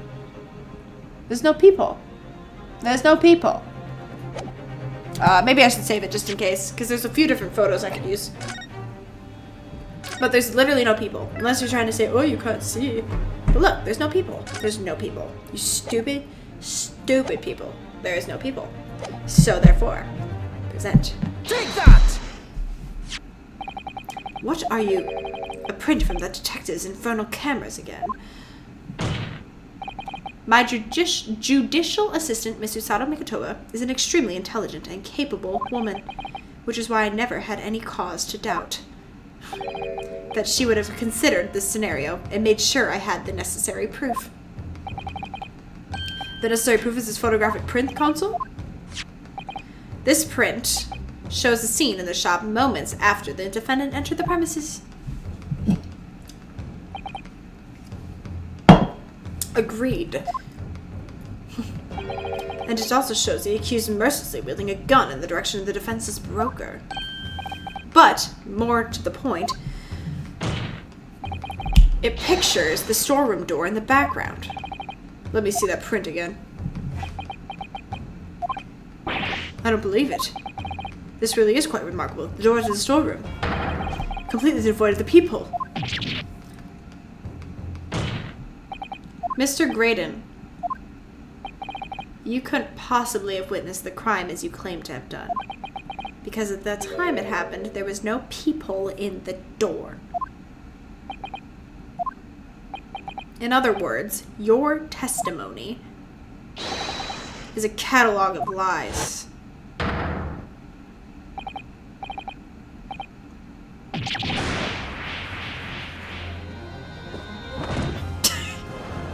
That was a little dramatic.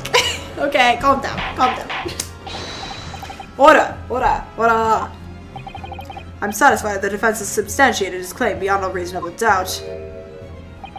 This witness's testimony was entirely bad. That's not the only thing we now know beyond all unreasonable doubt. My lord friend's assistant's guilt can no longer be denied. The woman tampered with a crime scene. But no, she didn't. Because they needed to see in the door. And they were in the middle of it. So, no, you were incorrect, sir. But more importantly... Oh no, wait. That's right, because they're gonna prove that, like, my client in the first case here was guilty. Which is not my fault. But, you know. There's more. The defense may have established a reprehensible instance of perjury. But that is no proof that this man is the victim's killer. Yes, that's right. What? I was there at the scene, it's true. And I was shot in the arm, it's true. But that's all. Yes, in fact, if you look at the circumstances, I'm the victim here. Oh, please. I don't believe this. But they're right. As it stands now, I don't have any definitive proof that he is the culprit. Still, he can't whip his way out of it now. Iris, you know what they say? There's no point locking the cat's door after the cat has bolted. No, I don't know what that saying means. Isn't that right, Bruno? As Ellie always says. One lie begets another? No, wait. That might have been a line I wrote for him in one of my stories. Well, no matter what was said first, you're right. Oh. Mr. Graydon, not only did you give false testimony to the court, but the lies you told make no sense. Make no sense? What do you mean by such a remark? What you said in your testimony reveals that you know something you shouldn't have known. In other words, there's a fundamental inconsistency in your statements. What? Objection! This is provocative talk, counsel. Won't you enlighten the court? Explain the alleged inconsistencies. Iris is right. One lie begets another. The inconsistency in the witness statements. They show that knowledge is something you shouldn't have. Namely...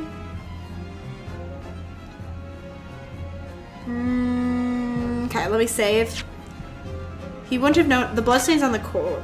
He shouldn't have known about the bloodstains on the coat.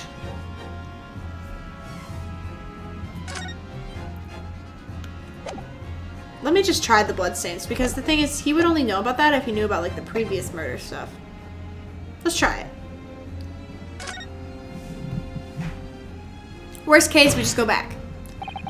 The bloodstains that were present on Miss Lestray's coat. That's right. The victim's blood splattered all over her when she shot him. But how could you possibly have known that? Obviously, because I saw her do it to the people in the...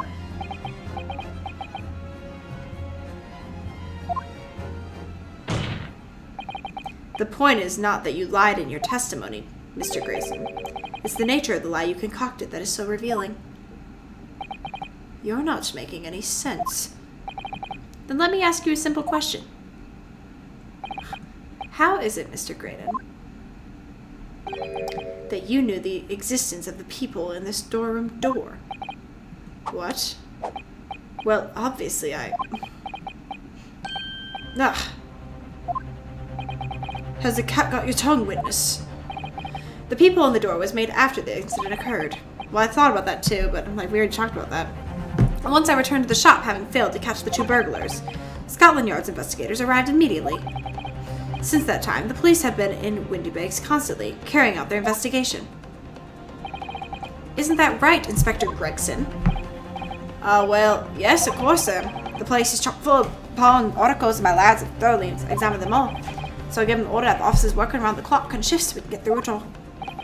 And consequentially, there's no way that you, Mr. Graydon, could have gained access to the shop.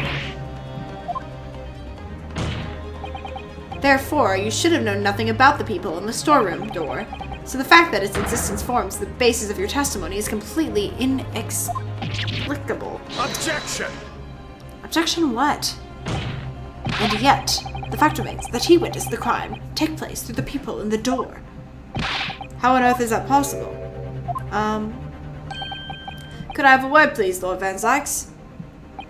Speak, Inspector. It's just that I really ought to be getting back to the station now to put in my report.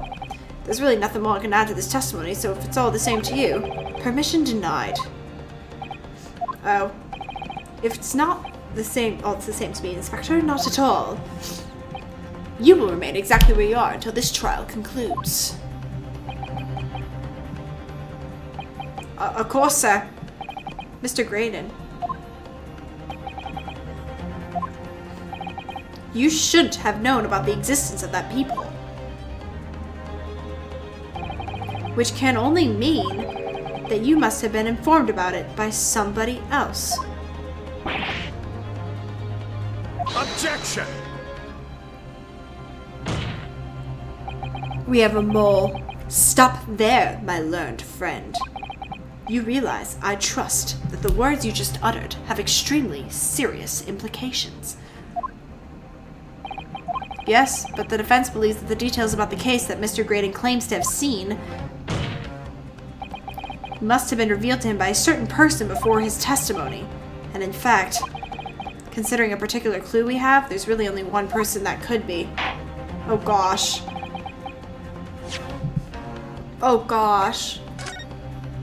I gotta accuse people of things. Oh no. Okay. Pressure's hot. It'll be fine. They're just fiction. They're just fiction. Alright. Who's the person in question, counsel? Maybe a certain someone who's been trying to escape the crime scene for a while.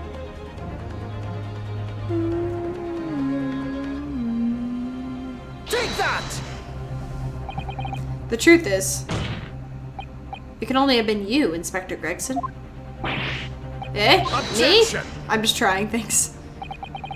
You'd better have some proof to substantiate such a rash claim, my learned friend.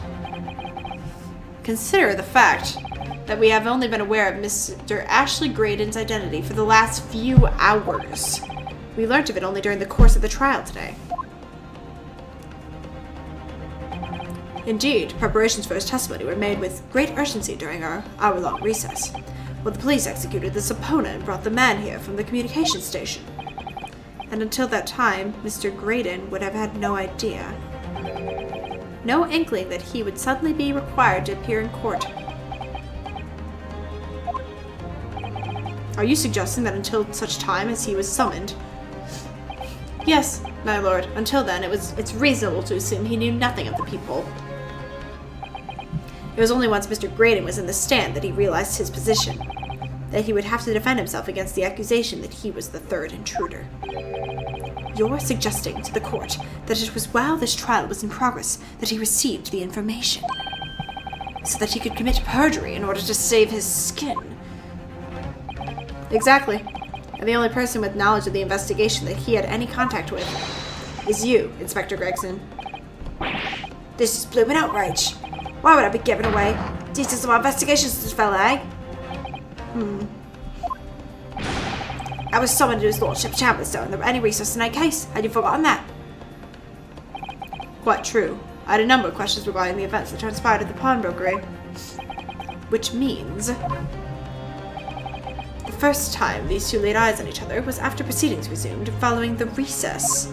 Nah, I can't believe I'd be asking that. Since then, they've been in full view in the stand where such of this. They were literally discussing stuff earlier. Oh, I just remembered something, Bruno. What is it, Iris? There was one time before, wasn't there? I think it was when Ginny was testifying. Now that you mention it.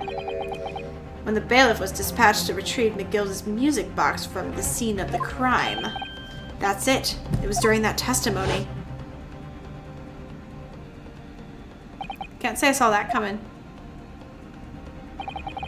Mr. Graydon and the inspector seem to be having some kind of secret discussion. That's wild.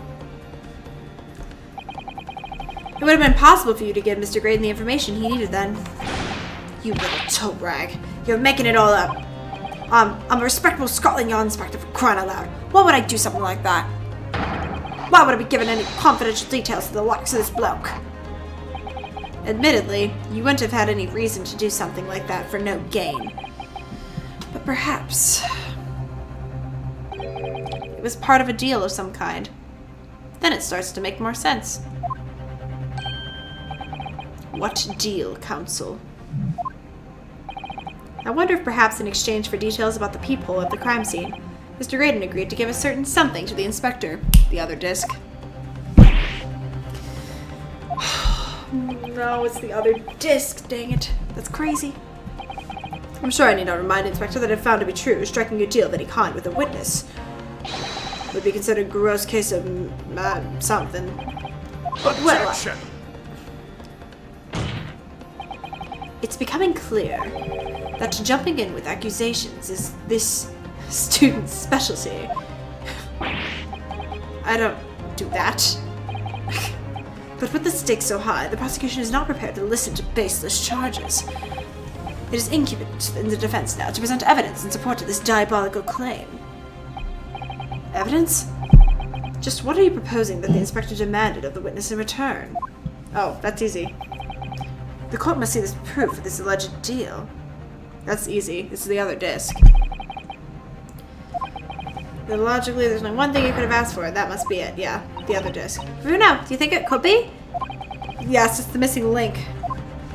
I must figure you know for counsel what evidence.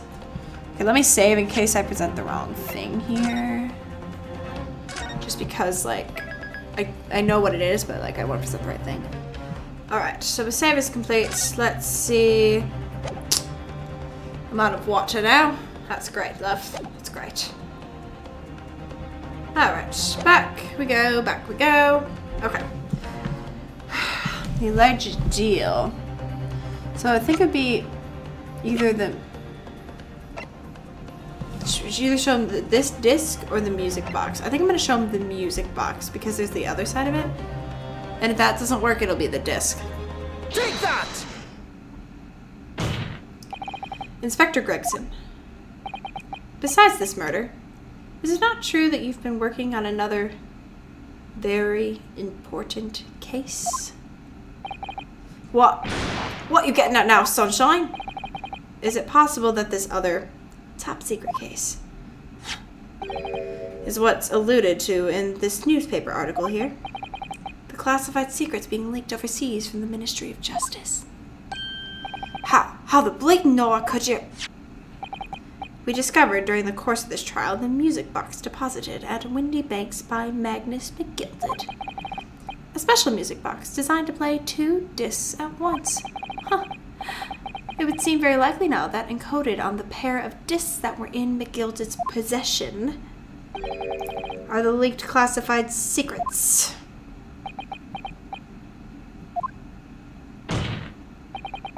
So I put it to you, Inspector, that in order to recover the second of the discs containing those secrets, you covertly made a deal with Mr. Graydon, in which you exchanged the discs for details of the case.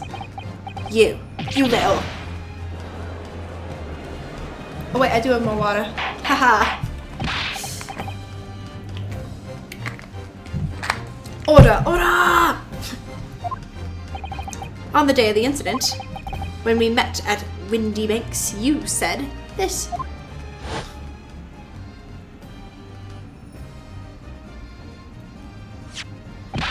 I'll be taking the waivers of McGill's down to the yard, thank you very much. So hand it over.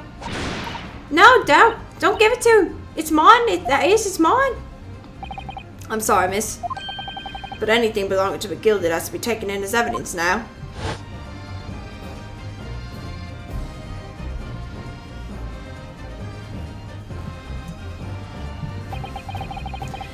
Scotland Yard already knew at the time, isn't that right?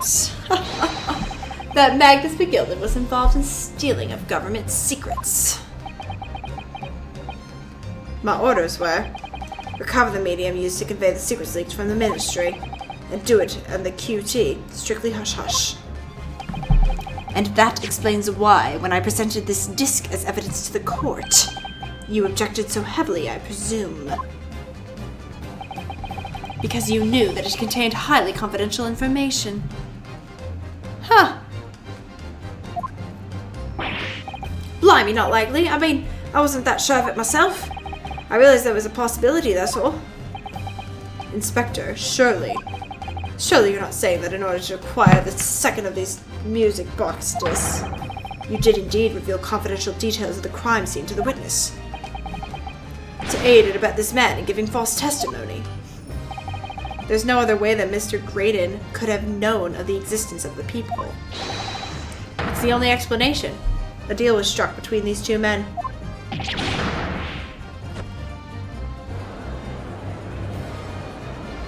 Objection! If, and I stress, if this sobering assertion turns out to be founded in truth, it would mean that the second disc is, as we speak, here in this very courtroom. Wait, what? In this room? How could you possibly make a claim like that? Because Inspector Gregson is a Scotland Yard detective. What? What's that supposed to mean, eh? As a seasoned policeman, the inspector will have approached this alleged deal with caution. Certainly he would not accept the gentleman's... Oh, wrong way, there we go. The gentleman's agreement in this matter. No, he would insist on having the article agreed upon in the palm of his hand. Good gracious, then, you mean to say Inspector Gregson already has the item in question in his possession. He has the second disc actually on his person. The defense demands that the inspector is searched at once. Definitely. This could only have struck a deal with each other when Ginny was testifying before. And Grexy hasn't moved from the witness stand since? My lord, please. Order an examination of his personal effects immediately. Well, Inspector?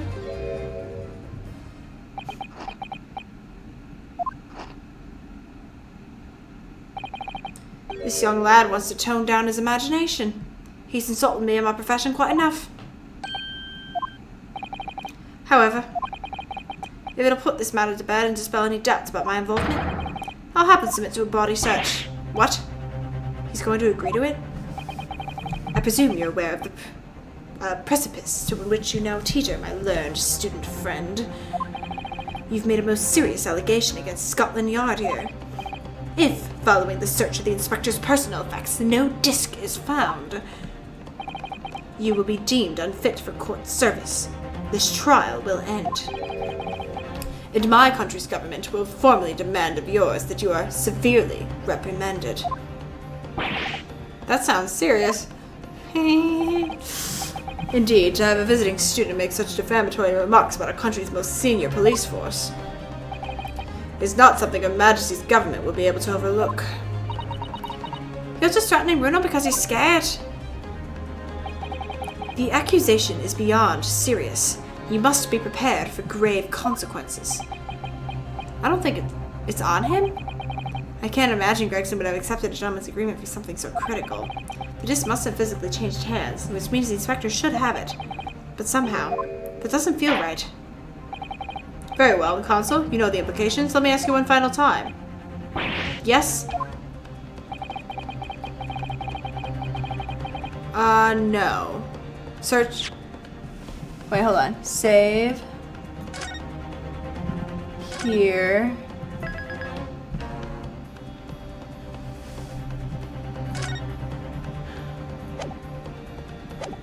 Oh man, I don't think it's on him. Search someone else? Yes, the defense formally demands the search to be conducted. Well, don't say you weren't warned, but your typical stubbornness may well land you in hot water this time. Who hurt you? Perhaps the lesson will do you some good. Fair enough. I've nothing to hide. Very well then. I said search someone else. Bailiff. That was not a very strong one. The defense demands a search, but not of Inspector Gregson. What? Now what's all this? I'm the one you're accusing, aren't I? I thought you wanted to search me. No, Inspector, not you. Somebody else. What's the meaning of all this, eh? Lost it last, have you? Sunshine? The court shouldn't have put you up with such nonsense. You're being completely irrational.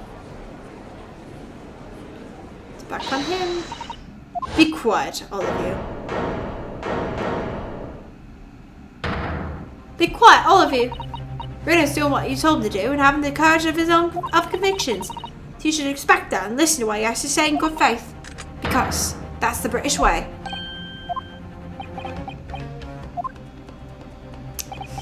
Well said, young lady.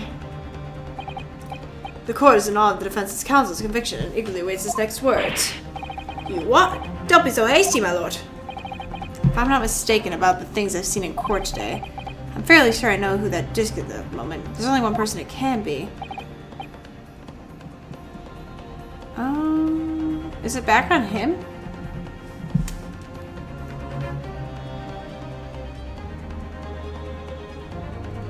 Let's try him. Take that! The music didn't stop. Mr. Ashton Graydon, my lord. The defense demands that he be searched at once. Very well. I presume you do not protest, Mr. Graydon? En contraire. Oh, so that didn't work. And so a brief body search was carried out. Oh, I'm scared. I thought a few short minutes later, it was revealed that Mr. Graydon had nothing. Oh no! Where is it? Shoot. Okay, it's only one though. Well, Consul?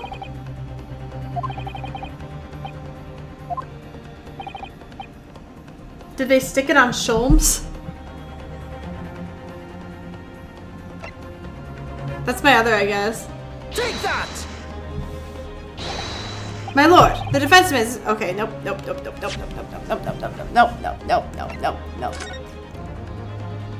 Okay, actually, hold on. It's fine. I have a few more guesses, and then I'll have to reload.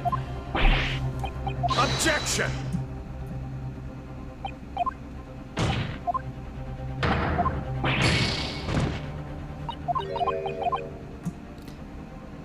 Not like he's hiding anything, really. So there's honestly only one place he could possibly have hidden it, then. Perhaps in another person's pocket? Someone with him in the stand?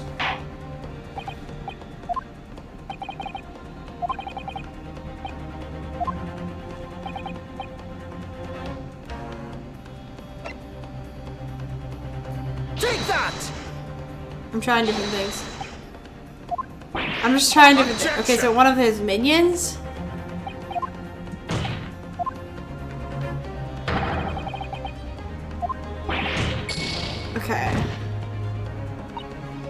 Grexy doesn't have the disc at the moment. The question is, where could it have been hidden? The trouble is, he's been witnessing the entire time, so he must have put it...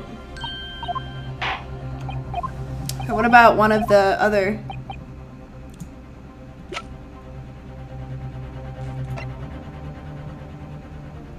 Take that! Oh, the music stopped. Okay, my lord. Mr. Nash Skulkin. Well, I never. Well, I knew he had to stick it on somebody. I'm just like, who? Very well then, bailiff. Restrain the witness and conduct a thorough search of his personal effects. Please, my lord. Inspector. Scotland Yard has to object to this search. Objection! Unfortunately for you, Inspector, your objections carry no weight here. Eh? In this courtroom, only the prosecution and the defense have the authority to object.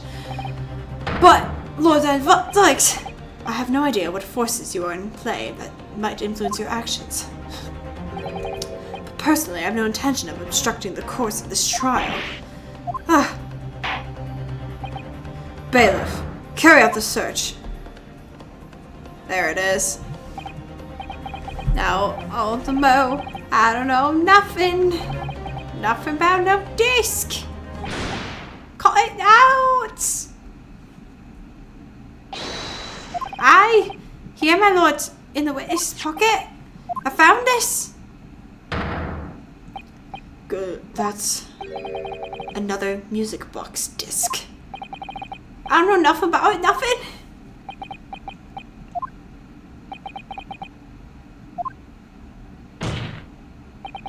That is the second music box disc left behind by Magnus McGilded. It is not Inspector Gregson? Is it not Inspector Gregson?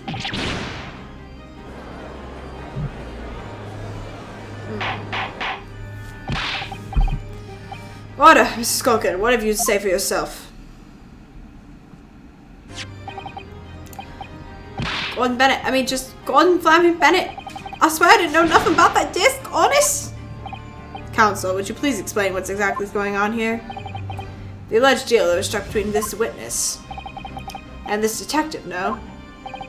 Without question, my lord. Then for pity's sake, why on earth was this man in possession of it? Inspector Gregson is a shrewd, calculating man who rarely loses his composure, but at one particular point of the trial, he exhibited some unusual behavior for a brief moment. I don't recall what unusual behavior. It was, yes, during my cross-examination of Mr. Graydon. Tom, yeah, he just started, shaking him and yelling at him for no reason. The inspector appeared to have grabbed him by his coat and was shaking him violently.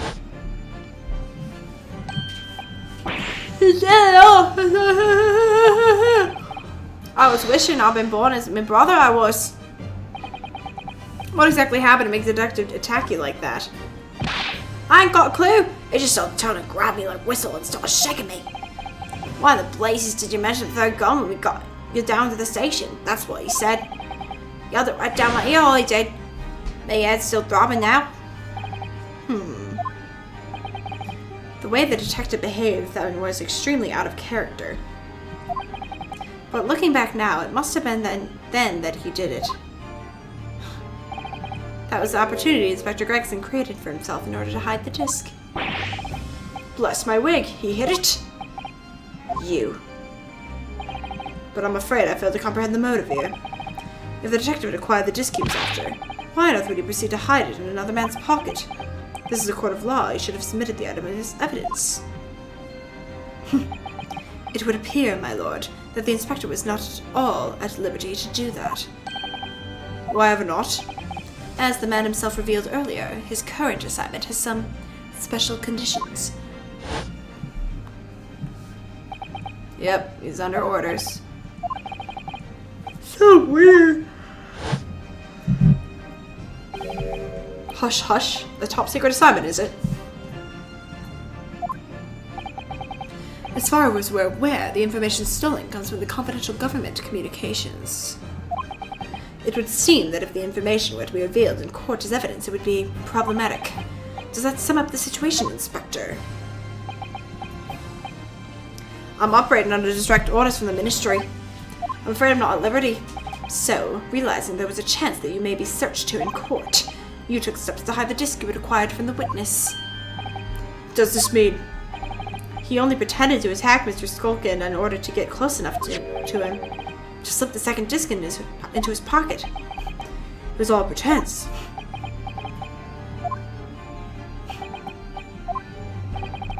Well now, Inspector Gregson, and you, Mr. Graydon. Are you prepared to admit to the accusation made against you on this alleged deal?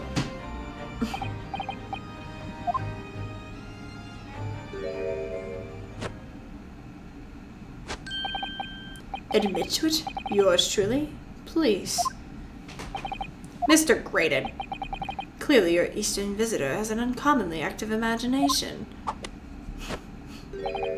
However, there's no proof that I passed that disc to the inspector. Objection! But then, how do you explain the reason why you knew about the people? I'm under no obligation to explain. What? Yes, I lied in my testimony. That I admit, so sentence me accordingly. But that is all I admit. Murder, leaking government secrets, striking a deal with a detective. All of it this young Eastern man's fantasy. I have no idea what any of that is about. You... Honey, you gotta stop falling on your desk. Well, what about you then, Inspector Gregson? Do you admit to making a deal with Graydon in order to acquire the disc? Ladies and gents of the jury, as a Scotland Yard Inspector, I would declare this and nothing more. I am acting in the best interest of the country. Whatever I've done, it's been in the name of justice. So, as members of the public of this fine country, I'd like to think that justice would be a guiding light when you're making your decisions.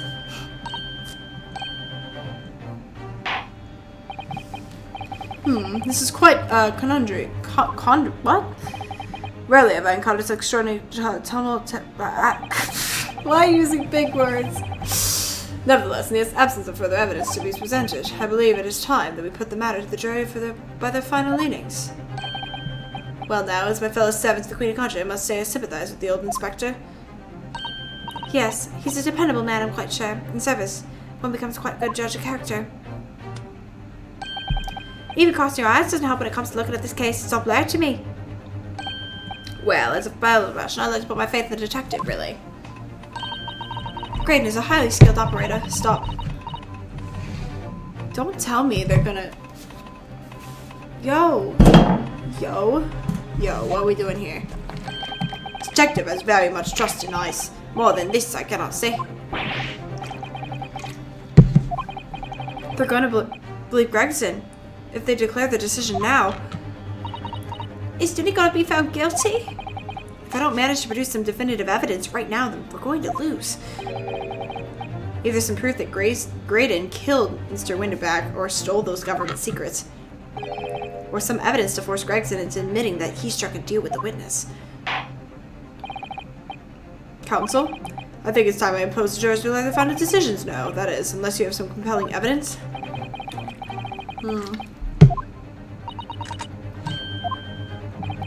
This is it now. It all comes down to this.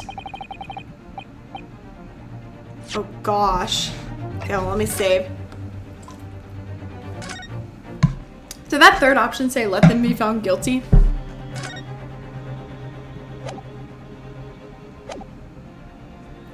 Do I have evidence?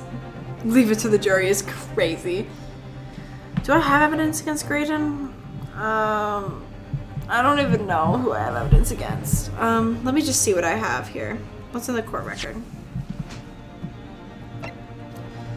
Okay, I have a ticket box, I have an envelope, I have tickets, manuscript, blood samples, Gilden's case, an autopsy report, as per usual, gun.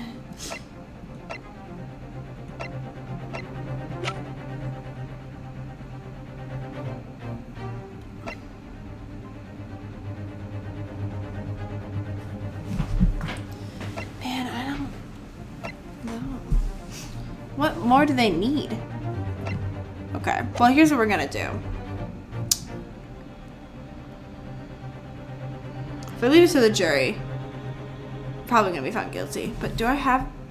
Okay, well, it's Gregson, they believe. So there's gotta be something against Gregson. Inspector Gregson, there's one final piece of evidence I would like you to see. Eh? What's that then? If you refuse to acknowledge that you did in fact strike a deal with the witness here today, then you leave us no choice but to examine this piece of evidence thoroughly. Well, go on. Okay. He steals, struck with Graydon. Goodness.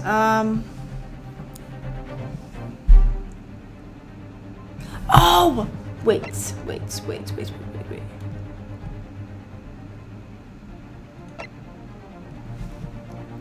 Hold on a second. That was the note. Okay, it wasn't... Wait, was it? What's this? Mr. Ryan appears to have used the back of the redemption ticket. Okay, that was his. Okay. No, there's one. Okay, hold on. It's not this one. It's,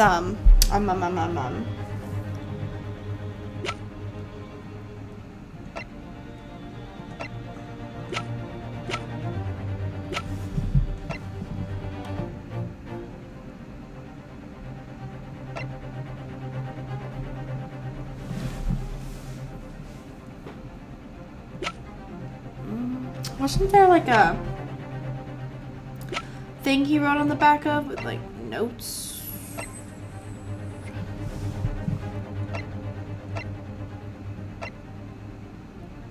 Man, I don't know.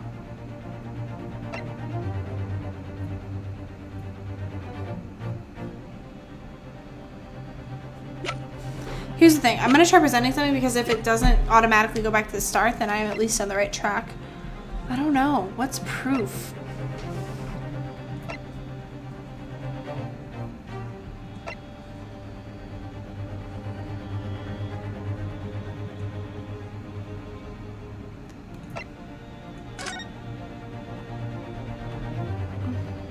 Okay, that's both.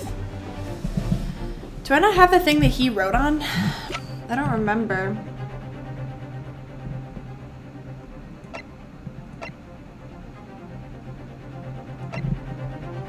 I don't have the thing he wrote on, darn it. I was thinking maybe.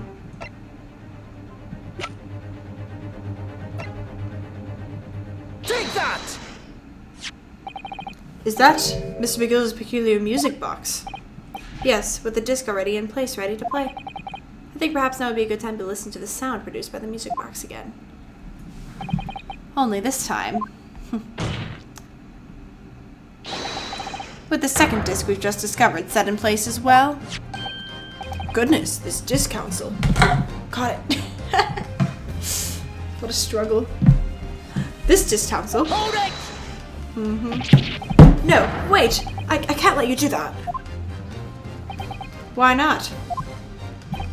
Because it's got nothing to do with the case, that's why. Objection! Not true, Inspector. Eh? The defense has already proposed that the sound heard by the court earlier from this music was part of a Morse code message. We know that Morse code comprises of two distinct tones. The defense believes that the second disc contains the second tone needed to complete the message. And now we have a chance. Crying out loud, Sunshine. We're talking about state secrets here. You go letting the whole courtroom hear confidential information like that. It's treason. Then do you admit the charge that in order to protect those state secrets, you engaged in unlawful dealings with the witness? You're mad. If you let that secret information out in the public domain, you'll be making an enemy of the entire British government, you idiot. Let's not forget, Inspector, that you, a Scotland Yard officer, leaked confidential case details to a witness. That you continue to lie to the court, and all because, by fair means or foul, you're determined to do your duty. Well, by fair means or foul, I'm prepared to do mine. Don't you dare. I will stop at nothing to protect my client. I don't care who I make an enemy of.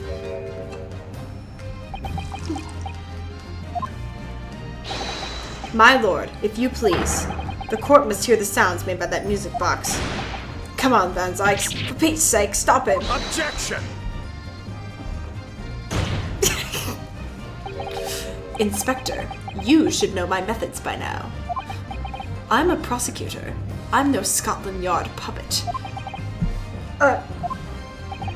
In this courtroom, my duty is to the law. So let me propose a toast to uncovering the truth. By fair means or foul. No!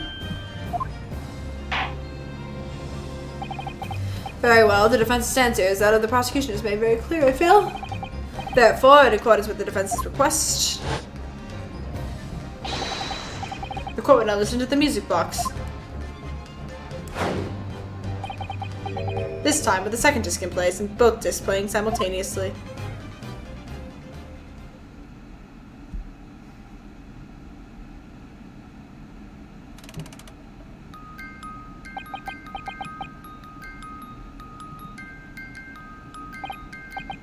Oh, listen to that. It's unmistakable now. It's Morse code. Alright, I admit it. Whatever you want. For the love of Pete, shut that thing off.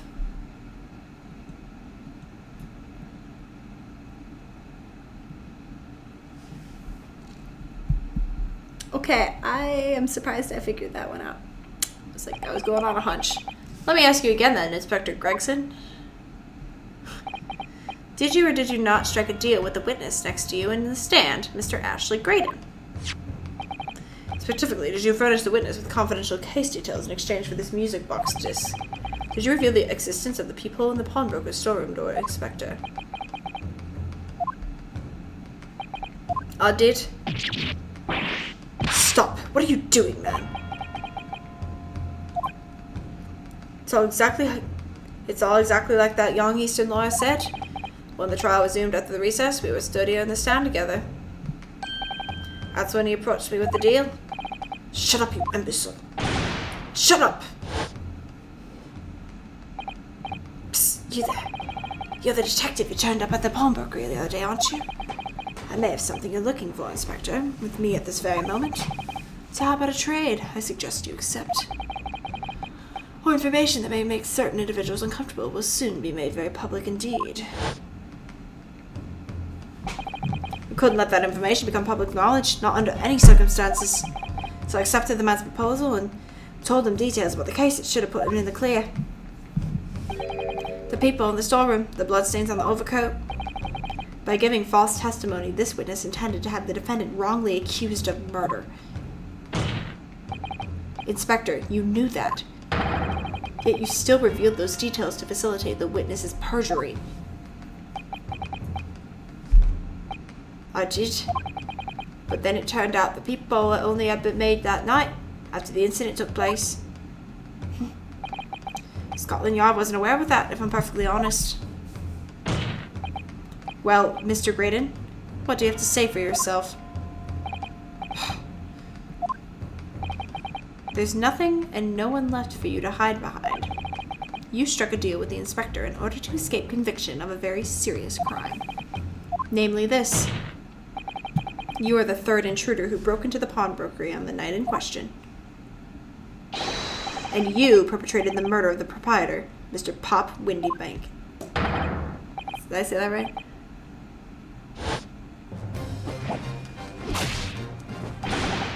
Traitor! Oh my gosh. Someone stop them? Hey. Hey, someone stop them. Bailiff, restrain that man. At once. That's crazy. They're just gonna let an innocent chick die. A child at that. That's it then. It's all over. Like, absolutely insane. I despised my life growing up. Those slums are vile places. I was cursed from birth, born into poverty, son of a penniless artisan. My parents did nothing but quarrel all day. With little money they had is never spent on me. Yeah, I don't want your sob story. I don't care. You are a jerk. So I set up studying to better myself. One day I escaped that hole. And you eventually became a communications officer. I admire your determination. But then you decided to try to sell government secrets? Why? Isn't it obvious? Because I wanted the money. Even now, years later, the nightmares of my life in the slums wake me up in the small hours. I wanted to drown them out, with more money than anyone who lived in that squalor could ever imagine. Then one day I met him. Mr. Magnus McGilded.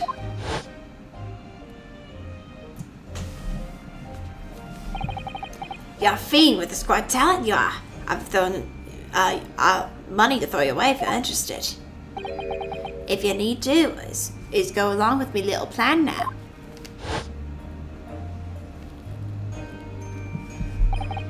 I was to steal the ministry's telegraphic message logs, and McGilded would buy them for a handsome sum. As I was responsible for the inspections of the ministry's communications office, it was a simple task enough. Gosh, the lure of the devil's offerings, how easy it is to succumb. You would know, wouldn't you? But you must surely realize the seriousness of the crime you're committing. And for the reason, I took great lengths to ensure that my actions were untraceable. By using the music box. My father was a brickmaker, though my mother divorced him when I was still a child. Yes, Mr. Mason Milverton. That's right, he was very skilled with his hands. He'd once been a music box maker's apprentice. I imagined his skills would be sufficient to create a machine that could generate Morse code. So I sought out my father again to employ his services. It was the first time I'd seen him since I left the slums 10 years earlier. I don't care about your sob story. I refuse. Look at you, Ashley. What a fine gent you've become, eh? I'm terrible. I'm a terrible person. He was a different man to the one in my memory, a thin, frail old man. But poverty had never broken him, never corrupted him like it had me. I was sure that he wouldn't help me if I told him the real reason, so I made up a story.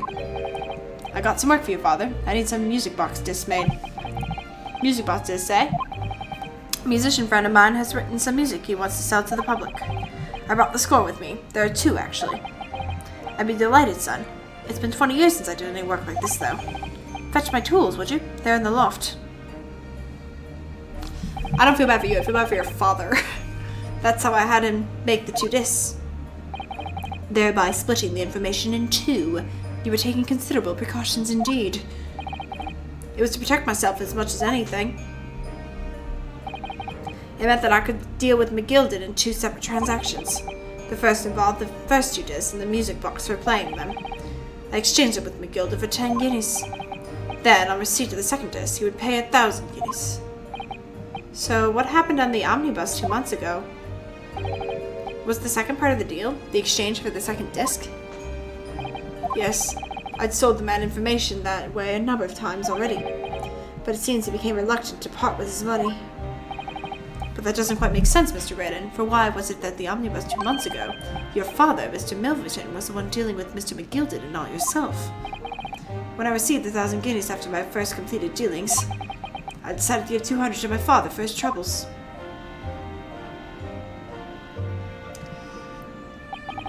But my father realized something was amiss. In time, he worked out that I must be involved in something dubious, and when he did, he said to me, "Next time there's an exchange, you let your old man do it, understand? Otherwise, I won't take your money anymore."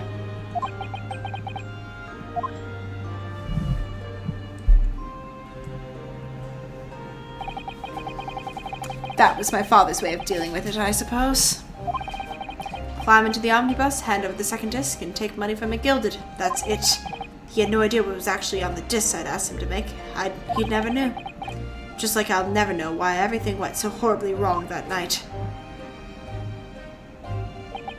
All I know is that the disc was taken from him, and he never returned home.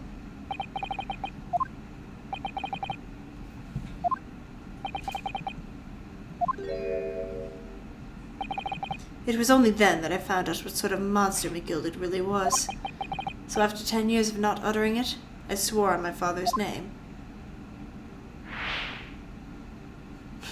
To exact revenge. Revenge? I had a feeling. As anyone with even the remotest knowledge of the man will no doubt be able to imagine.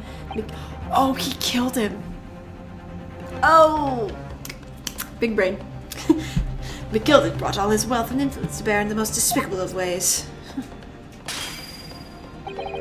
To crush any semblance of justice in his trial. Now look at me, bro. The crime scene was tampered with, evidence was fixed, and witnesses were bribed. That trial 2 months ago was a farce from the start to finish. My feet had barely touched British soil back then, and I walked into that hornet's nest completely unaware of the sinister background to it all. I'd made plenty of money out of my dealings with McGilded by then, so I spared nothing of my arrangements 2 months ago. I knew exactly who to hire. If you're willing to pay the price, there are people in this city willing to do anything you ask. McGilded himself had shown me that. Are you saying that? I think you have the picture now. After he twisted everything in his favor, in this courtroom to ensure that he walked free. I took matters into my own hands and delivered the justice that monster deserved. I mean, burning him alive is rough, bro. That tragic accident following the trial here 2 months ago was planned and executed by yours truly. McGilded's death that day was caused by this man. It's unfortunate for him. Everything is ready, sir, if you'd like to follow me into the courtroom. What's this offset? It's sooner than I'd like to believe. I was not inconvenient, sir. There were some changes made to the schedule. Will I be making tracks now? 'Tis time for the inspection. They're going to examine the omnibus again, so I'm told. I asked if I could be present for it myself. Man, I had no idea what I was getting myself into, though. So that policeman who came to tell McGilded he could examine the omnibus again. That's right, an imposter hired by me. McGilded used his wealth to manipulate the trial. He paid people to adulterate the omnibus with all manner of false evidence. He threatened witnesses to lie in their testimony.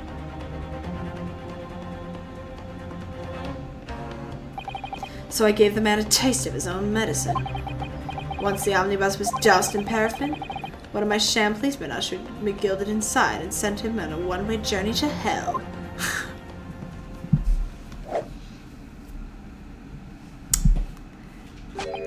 An eye for an eye.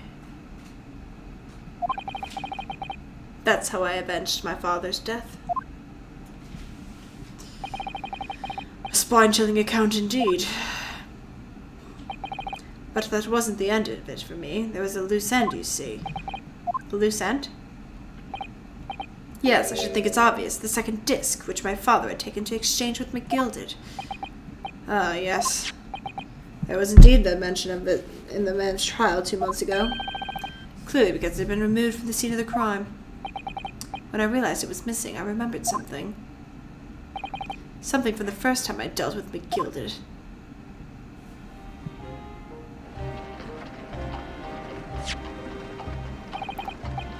This is the first of the 2 discs in the music box you need to play them. Well, look at that now. What an ingenious little invention. So then, as promised, 10 guineas for a young man. What's this? Windy Bank's pawnbrokery. Aye, 'tis a pawnbroker's ticket that is. You can use it to redeem an article I've deposited that for you. There's no need to give me a name. Just hand over the ticket and tell him to fiend the watchword. I put a jewel in the palm for you. It'll fetch a good 10 guineas if you sell it, so it will. I've never heard of a pawnbrokery being used to quite that way before. Have you not, Mr. Gryden? London's pawnbrokers are very useful places, you know. Each one is like an extremely secure vault.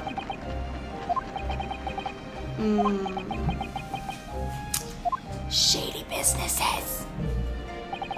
So I knew that if he'd taken the steps to hide the disc, it would be in that pawnbrokery somewhere. And that on the night he killed my father, he must have entrusted the ticket to someone. Yes, to Gina. I remember now that when we first met you at Windy Banks in that afternoon 2 days ago, you had a description of Miss Lestrade written down. How did you know what you were looking for? From the trial, the pickpocket's testimony was clearly peculiar. Anyone could see that. I realized immediately that she was another of McGilda's pawns, that he must have threatened her somehow. I was fairly convinced it would be her who had the ticket, so I started to make some inquiries. I had a strong suspicion the girl would come out of the woodwork on the redemption deadline, and he was absolutely right. And yes, sure enough, she did. All I needed to do was wait until the girl went to the Windy Banks to redeem the articles. But unfortunately, she redeemed only McGilda's overcoat and the one disc that was in its pocket. The all-important music box with the second disc inside was missing, because it had already been forfeited 2 days earlier. But I was unaware of that fact. Had I not been, I could have been avoided my nighttime excursion. Meanwhile, as our investigation into the stolen government secrets was progressing, we picked up on the fact that McGilda was involved. Inspector, you recovered fast. My orders were to recover the stolen information as quickly as possible. So we started gathering the fellow's possessions and examining whatever we could lay our hands on.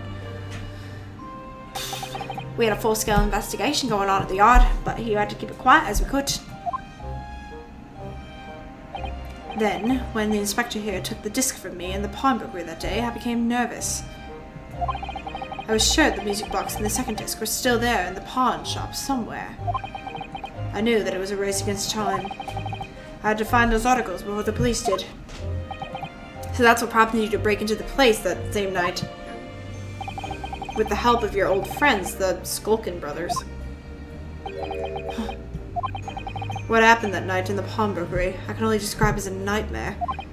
While Nash and Ringo were searching the counter, I'd located the music box I'd sold to McGilda on the shelves of the forfeited articles. And the second disc was inside. Yes, I slipped it in my pocket, that very deep sigh of relief.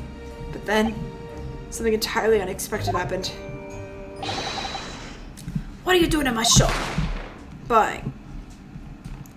That's why we don't go attacking people. We're just gonna end up dead. A gunshot rang out in the shop and I felt a sharp pain in my left arm. The broker fired his gun and the bullet pierced your limb. Yes, exactly. But unfortunately, I decided to bring my own gun with me that night, just in case.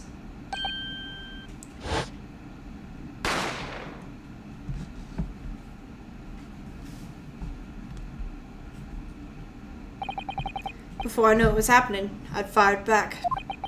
The man had already turned to flee. I hadn't intended to fire in his direction, much less kill him. But unfortunately for both of us, the bullet hit home. It struck him in the middle of his back as he fled through the storeroom door for refuge. A sorry, sorry tale. It all took place in the blink of an eye. I don't imagine Nash and Ringo even realized what had happened at first. I was terrified, so I fled.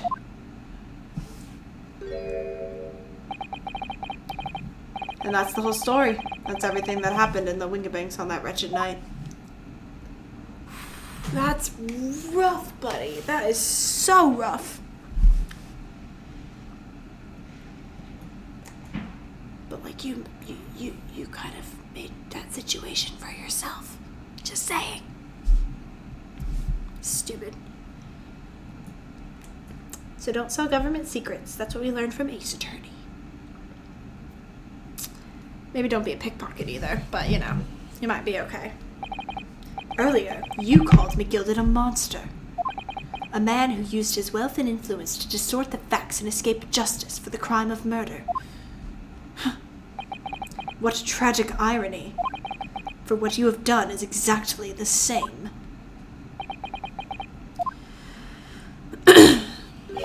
You've become the very monster you saw and despised so deeply in McGilda. Yes, I think I have. No, not sad. Boo! You suck. It's a pretty decent plan, it just didn't quite go to plan. Well, this has been a long and exhausting trial. It's my bedtime. But it would seem that at last we have arrived at the truth. Inspector Gregson, what of Miss Ashley Graydon? He's been restrained, my lord, and has been escorted to the yard. He'll be charged with the murder of Mr. Windybank and the stealing of governor's secrets. Very good. And you, Inspector, regrettably, you will have to face charge yourself. Yes, my lord, of course. It transpires that you were complicit in helping a criminal escape justice. That fact remains, whether or not you were doing it in the line of duty. The crime is a serious one, Inspector, and inexcusable. Now to the defendant, Miss Gina Lestrade. Yeah? It's time for the final education. Is the jury ready, Mr. Foreman? Yes, sir. The last push, the final call, the whistle, something. Okay, yeah, I get it. Just give your verdicts. Not guilty. Not guilty. Not guilty. Not guilty. Not guilty. Not guilty.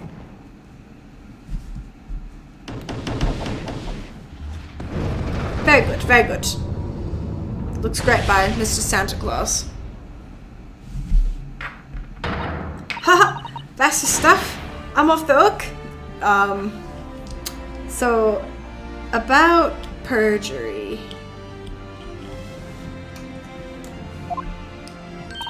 Finally, Reno, you finally managed to do it.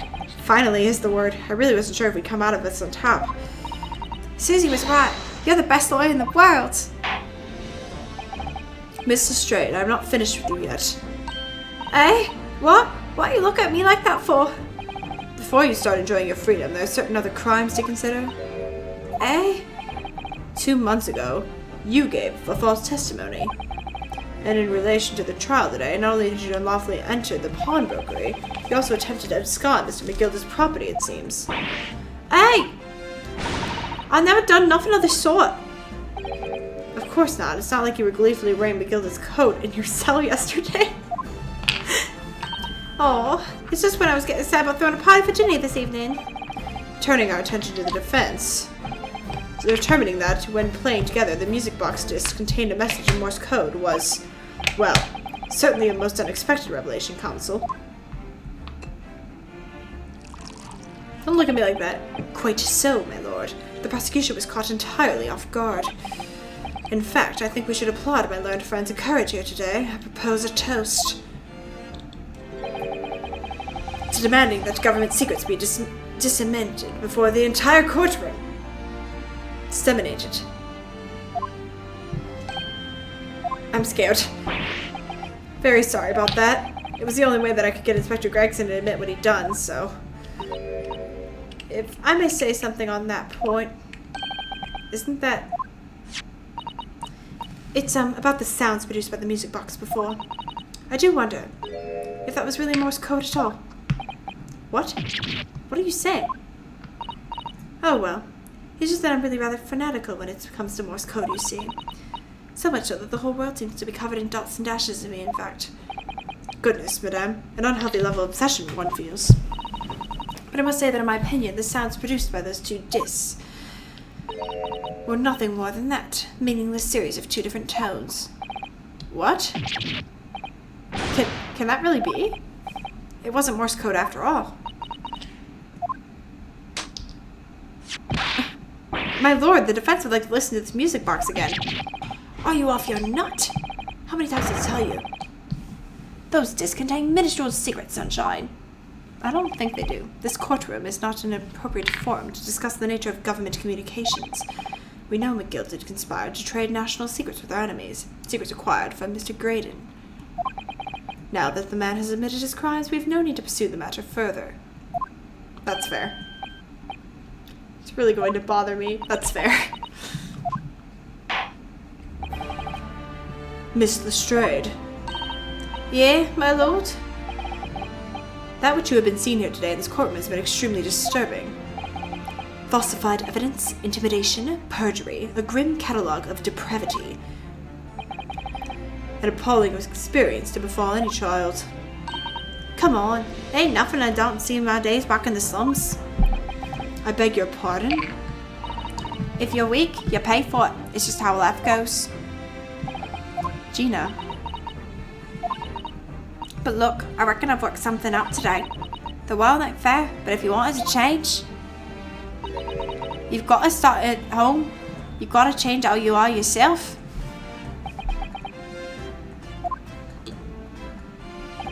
Well, that's a very laudable lesson, I would say. I eagerly look forward to the born-again Miss Lestrade never gracing my courtroom with her presence again. Now, with regard to the murder of Mr. Pop Whittybank, proprietor of pawnbroking business on Baker Street, I hereby declare the defendant, Miss Gina Lestrade, not guilty. Yeah. My goodness, what a long trial. Oh. Oh, we love it. Oh, we got fireworks. Oh, joy.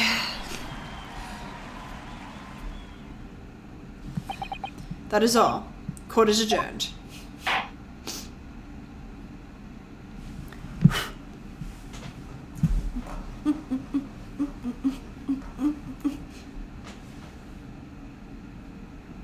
I'm scared. I do not feel safe.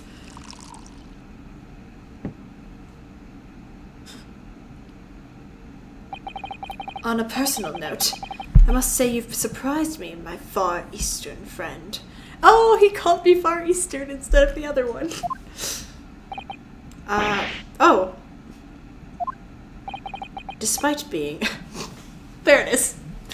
You saw through the pretense to the malice that festered within that Englishman, and at the same time saw through the grime to the surprising heart of your English client. You have a curious talent for judging character, especially considering our very different natures.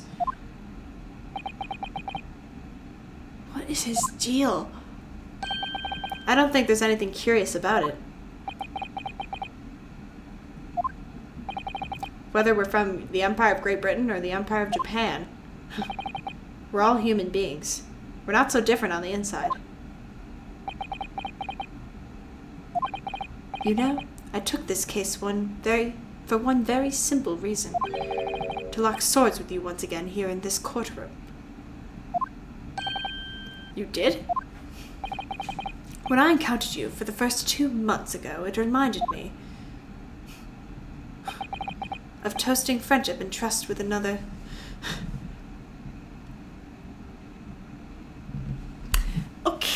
Okay, my dude. Just because one person betrays you doesn't mean you turn your back on an entire people. Only to find my trust betrayed. Through you, I hope to look into the eyes of the man I once knew and try to understand. You mentioned something similar earlier today about total betrayal at the hands of the Japanese. What happened?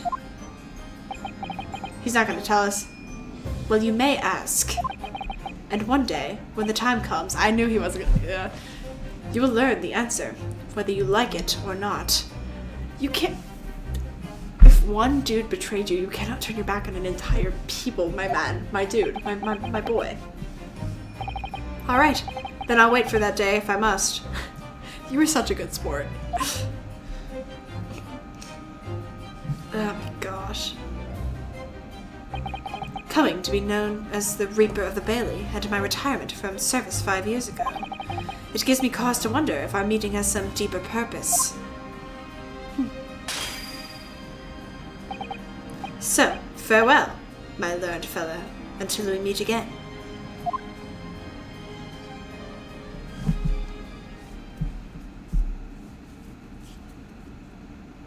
I'm scared. What is... My man, my dude.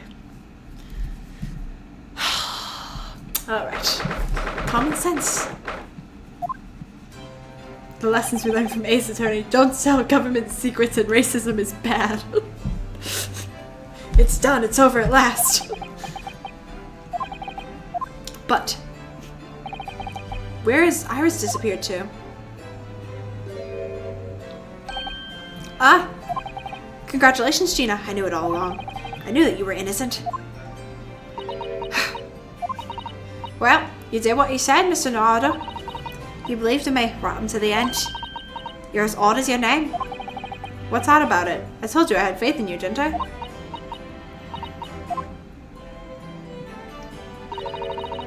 No one ever asked before, see?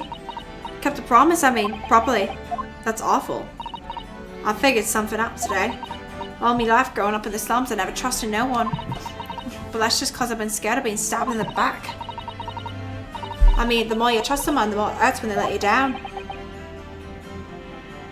You have odd similarities to my interesting friend in the courtroom there. Yes, I think I can understand that. After all, I had a taste of it back in that trial 2 months ago. I chose to trust someone and paid for it. That betrayal left a big scar. You know though, Gina, I worked something out quite recently too. Trusting in someone else is really an exercise in learning to trust yourself. And when your gut tells you that it's the right thing to do, and your trust is rewarded, there's no better feeling in the world. I think I have to have you to thank for reminding me of that valuable lesson.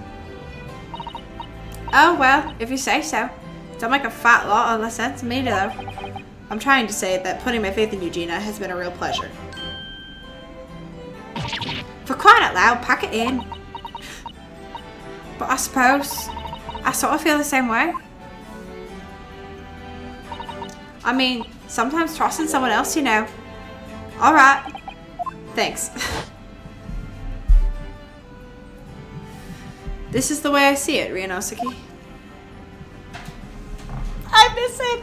A defense lawyer is only as good as his faith in his client. And that comes down to how much faith he has in himself. After this experience, I'm starting to feel like I understand what you mean, Katsuma. Am I living up to your expectations? Am I turning out to be the lawyer you believed I could be?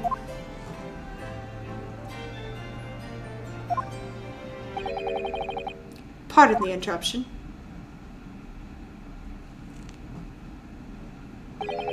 But what the deuce does this man have to do to, what? What the deuce does a man have to do to be noticed around here, my dear fellow? Oh, that voice. Okay. It's too late for that voice now, Mr. Nardo. I've been standing here patiently in the corner of the room for an eternity. Ah, yes, it was me all along. I would have said when you finally noticed me. But you people, with your incessant blabbering. Huh, Mr. Sholmes. Ah, yes, it was me all along. You see. That's nice. That's very nice. I assumed you'd been taken back to the hospital, to be honest. Indeed I was, but I managed to escape again. Oh. I happen to be aware of one or two foils of the doctor who was tending to me. I merely made my knowledge of them known to the man, and he happily issued me with a leave of absence. How very above board. But enough of my adventures. That was a fine victory, Mr. Nardo. Your tireless efforts justly rewarded, I feel. Congratulations are in order. As a close friend, I tip my hat to you. Oh, thank you. Some great detective you are. Great at being cold as ice, maybe. Have I irked you in some way, Mr. Strayed? While you've been having your snooze in your nice soft bed, some of us have been fighting for our lives. Oh well, that bullet did cause me to lose a substantial amount of blood, it's true. So I've indeed been feeling somewhat cold. Not perhaps as cold as ice, but, well, have a feel. Could you take your hands off my neck, please? I know people who do that. And in some way, I suppose, congratulations are in order for you too, Miss Lestrade. What's that supposed to mean? Why so half-hearted? Well, naturally, as it is my intention to alarm you, but... An acquittal in a trial with that particular prosecutor is perhaps a little precarious. Well done, Mr. Sholmes, not alarming in the slightest. Oh, the raping, I mean. Because anyone who's found not guilty in a trial, he walking up wins dead anyway, is that it? The very point I was trying to make. An excellent example of my fate at the Mr. Begilded, in fact. As exemplified, sorry. Ah, but of course I paid no attention to such a rational drivel myself. Yeah, well, it don't bother me. Oh, really? Of course not. The way I see it, the Reaper's a bit like I'm upstairs. Him upstairs? You mean, like, God? Yeah, I'm upstairs.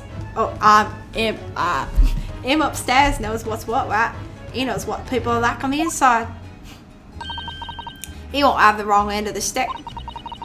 There's got some covers in that bug watata, rotten to the core.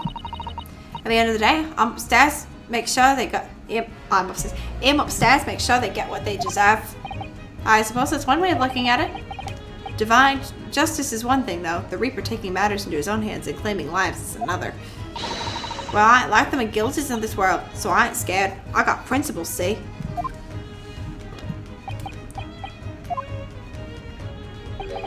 A trait in which you is to be admired, Miss Lestrade. Oi, just give it a rest, alright? As I was saying, congratulations are in order. The news of your acquittal was very welcome news to me indeed. Haha. Let me express my heartfelt congratulations, Gina. Well, there you are, Hurley. How long have you been here? Okay. Honestly, I went to the main entrance especially to meet you there. Oh, Iris, my dear, I do apologize. But wait till I tell you what happened. This pair made utter fools of themselves. What happened? As you know, I have a penchant for disguise. I was hiding in this room dressed as a bailiff. These dolts didn't notice my presence at all. They had no idea. Can you imagine, Iris? Would you credit it? I'm not sure really. I beg your pardon? I'm sorry, Holly, but you just don't have the weighty presence you seem to think you have. In fact, you really ought to be careful about that. It's gonna land you in trouble one day. I'll be careful. Ouch. Anyway, it's such a shame. I was so hoping to throw a party for Ginny tonight, but you won't be able to come, will you? Don't look at me like I'm gonna go and so no. Don't look like I'm gonna be going nowhere for a while. You heard the judge better. I got stuff to make amends for apparently, all them offences. What was it again? Breaking and entering, taking the bog truck stuff, what? The big log, blah blah blah. Yes, I think you'll find that basically being a pickpocket is the main offense. But diving ain't an offense, it's a job, innit? I don't think so. Still, it has me thinking, all this. Maybe I should start looking for another line of work. I mean, you didn't start off as a lawyer, did you, Otto? Well, no, but I was never a pickpocket. Well, anyway, I reckon I should make a change. I'm gonna do something for all them like me from the slums. Something that makes a difference for them. That's a wonderful idea, Ginny. I'm sure you can do it.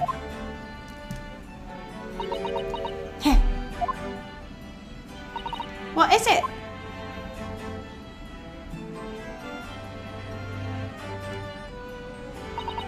Nothing. Miss Judah Lestrade.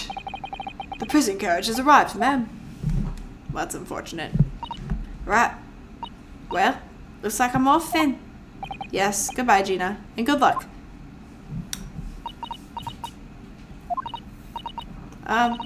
Aldo? Yeah?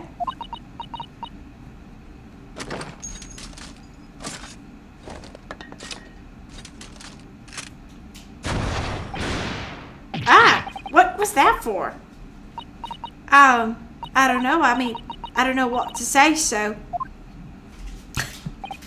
Ah, indeed. Perhaps the situation calls for a phrase hitherto missing from your vocabulary, Mrs. Strayed. Eh? On occasions such as this. I would recommend a simple thank you. Oh. Oh, yes. It's good advice, Ginny.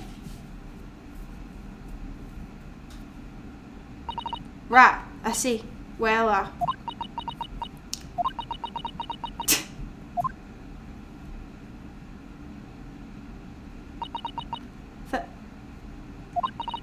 thanks, Otto.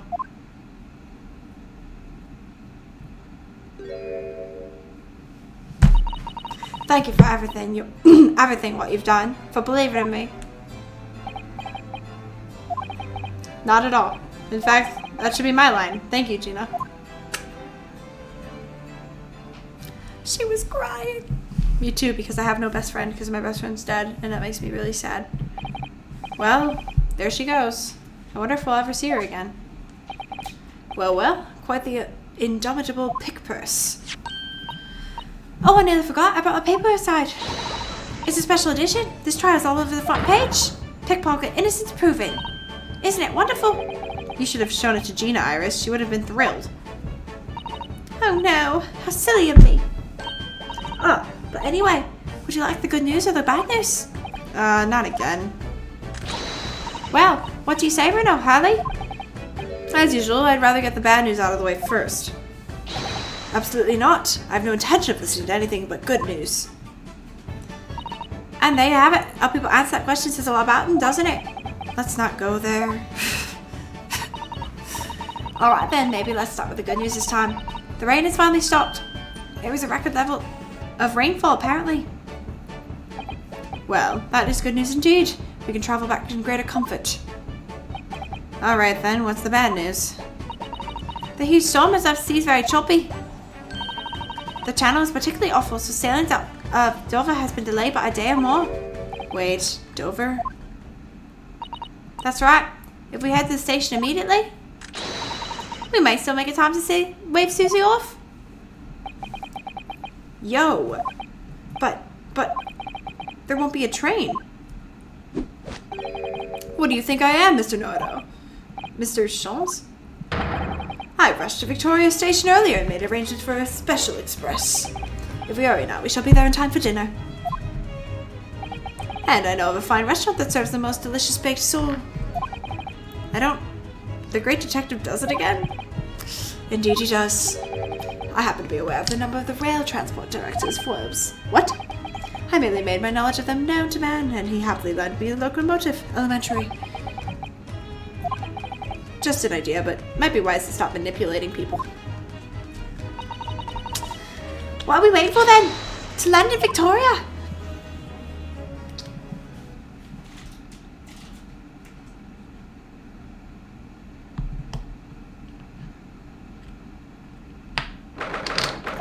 Should be the last little thing. That took somewhat longer than I thought. Susie's boat must be about to leave now. Miss Susato, where are you? Over there, look! It looks like she's reading something.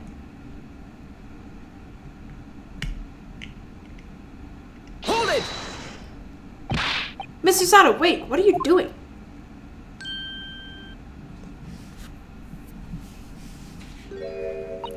Mr. Nohado, what are you doing? We came to see you as soon as we could after the trial. I mean, we heard that sailings were being delayed due to the bad weather. Oh, I see. Then tell me, how did Gina's trial go? It went well. She was acquitted.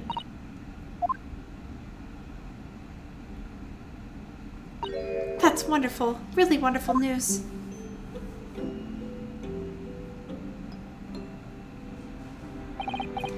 The book you were about to throw into the sea. It was your Encyclopedia of British Law, wasn't it? Oh dear. I was hoping you hadn't seen that. I'm not worthy of practicing law in any way now. So, I was saying my final farewell. You were saying goodbye to law? You? Would I be correct in assuming it's because of the peephole, Miss Susato? I deliberately altered the scene of a crime, and then I tried to hide the fact. What I did is utterly unforgivable. That reminds me. How did you ever come to have this, Susie? On the evening of the incident, Mr. Sholmes had invited Gina to dinner, if you remember. Oh yes? We had a wonderful time? Well, Gina gave us a little introductory lesson, didn't she? To the art of pickpocketing, I mean. Oh, that is so much fun. I still wear Bruno's armband. Yes, please don't do that again, Iris. That band's very important to me. Well, if it's so important, you should pay more attention to it. You didn't notice it for ages. On a whim, I thought it'd be fun to see if I could take the cat flapper mat, so I put it up my sleeve. Really? And then I rather forgot about it until I found myself in Mr. Winbrick's shop with it later that night. I see. And then...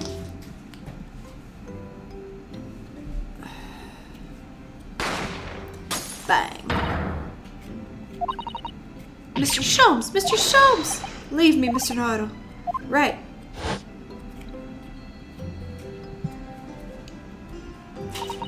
After Mr. Naruto had fled the shop, I started to think that door started to play in my mind. The storeroom door, you mean?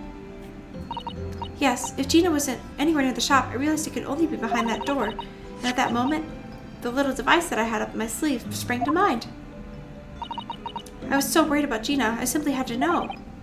So you used the cat flapper map to make the peephole in the door. As captured in a photographic print in the shop? By one of Hailey's red-handed recorders?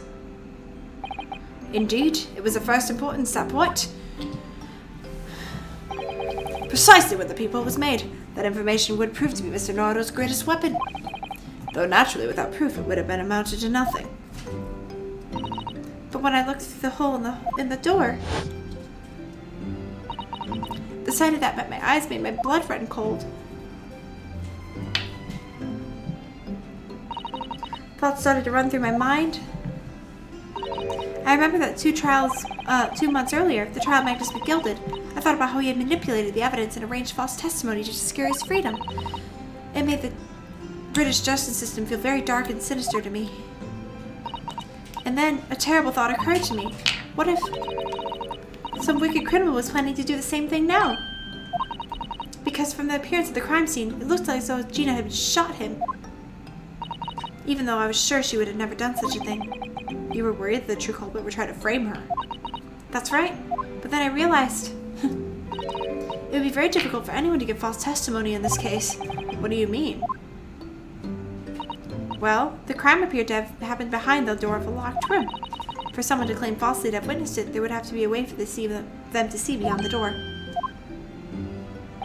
For which, a peephole would be the very thing. Only the peephole I made wasn't actually there until after the crime had been committed, of course. And the criminal would know that. So it wouldn't make any difference. But the possibility of a rather ingenious trap was there, was it not? A trap. So, is that why you kept it a secret, Susie? You never mentioned that you made the peephole to anyone, not even to the police? I know. And I knew at the time what I was doing was wrong. A criminal offense. That's why I decided to confide in Mr. Sholmes. Mr. Naruto was completely backed into a corner. Then, the truth about the people could save him. That was my plan. She really does think of everything. But then, why didn't you just tell me everything before the trial began? My dear fellow, you're not thinking straight. If she had done that, it would have rendered you complicit in the whole escapade. Ah. You could have been disbarred if you had been seen to have knowingly tampered with the crime scene. So Mrs. Sada decided to shoulder the burden of responsibility alone. For your sake and Mr. Lestrade's. Mrs. Sada. The truth is, when it happened, I did it because I'd lost a little of my faith in the law. Oh. I was worried that the right person wouldn't be convicted. But the moment I allowed myself to think that is the moment I lost my right to call myself a judicial assistant. What you did isn't comparable to what he did. Graydon is the one who lied in the witness stand, using that peephole as a way to implicate Gina. And besides, if the peephole inconsistency hadn't existed, I'm not at all sure she would have been acquitted in the end. Miss Usato, what you did saved Gina's life. Well, with your kind words, Mr. Naruto, you saved me too, from my regrets. Happy together. Well, we must all be thankful for Mr. Lestrade's freedom has been assured. Yes, exactly. Although some of the loose ends in that trial will continue to play in my mind, I'm sure. But the revelation of that music box, disc contained secret messages, Mr. Naruto. What a triumph to work that out. I'm full of admiration. Well, actually, that argument wasn't quite as compelling as I thought it was. Oh, it wasn't? There was a communication officer among the jury members, and she said that the majority of the sounds of the disc were just meaningless tones. As one would expect, after all, we were talking about secret government communications. No doubt they were written in cipher to avoid being readily understood, had they been intercepted. In cipher? I see. So then we could never have hoped to understand the message anyway. Nonsense, my dear fellow. It's quite a zero-pipe problem, I assure you.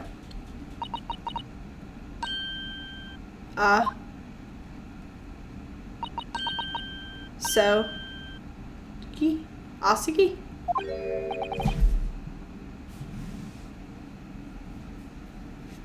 What?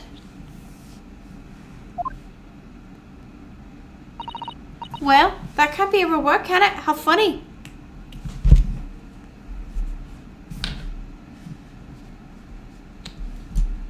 Yo. Wait, Iris, what did you just say? Oh, I just said Asagi. Does that word mean something to you? Mean something? Asagi was the name of my best friend. What? But how? How do you know that name, Iris? I wrote it down during the trial before, when the message was playing in the music box. She transcribed it on the fly. She really is a genius. I thought the message probably wouldn't be written out in plain Morse code, so I tried various ways to interpret it. Did we ever actually see his dead body? Holy moly. Okay. Whatever I tried, the words just didn't seem to make any sense. That is, in English at least. Oh. It suddenly occurred to me, you see. There's more than one Morse code, not just the English variety. Various countries around the world have altered and added the Morse code to use their own languages. I don't believe it. Are you saying? That's right. I've only actually seen a chart of Japanese Morse code once before. But I think it's based on the Aroha, but I don't know what that means. You mean to say in Japanese Morse code that message said Asagi? Yes, I think so. Sorry, but I don't remember all the Japanese Morse code. Iris, would you let me see that? Mr. Sada, do you know it? Do you know Japanese Morse code? Yes, I spent some time studying it. Because I'm quite sure Morse code will ever become more important for international communications. Then might I recommend, my dear madame, that you focus your efforts on the English version. Be that as it may. Iris, show the message, please. Oh my gosh. Of course. What's it say? But what can it possibly mean? Whatever it is in that long sequence supposedly meaning these dots and dashes is mainly the color drain from Ms. Susato-san's face. There's no doubt that this message is written in Japanese Morse code. So the British Empire has been using Japanese for its secret communications. I don't understand the reason why, but the message appears to be a list of 4 people's names. 4 names? But first, Kei Asagi.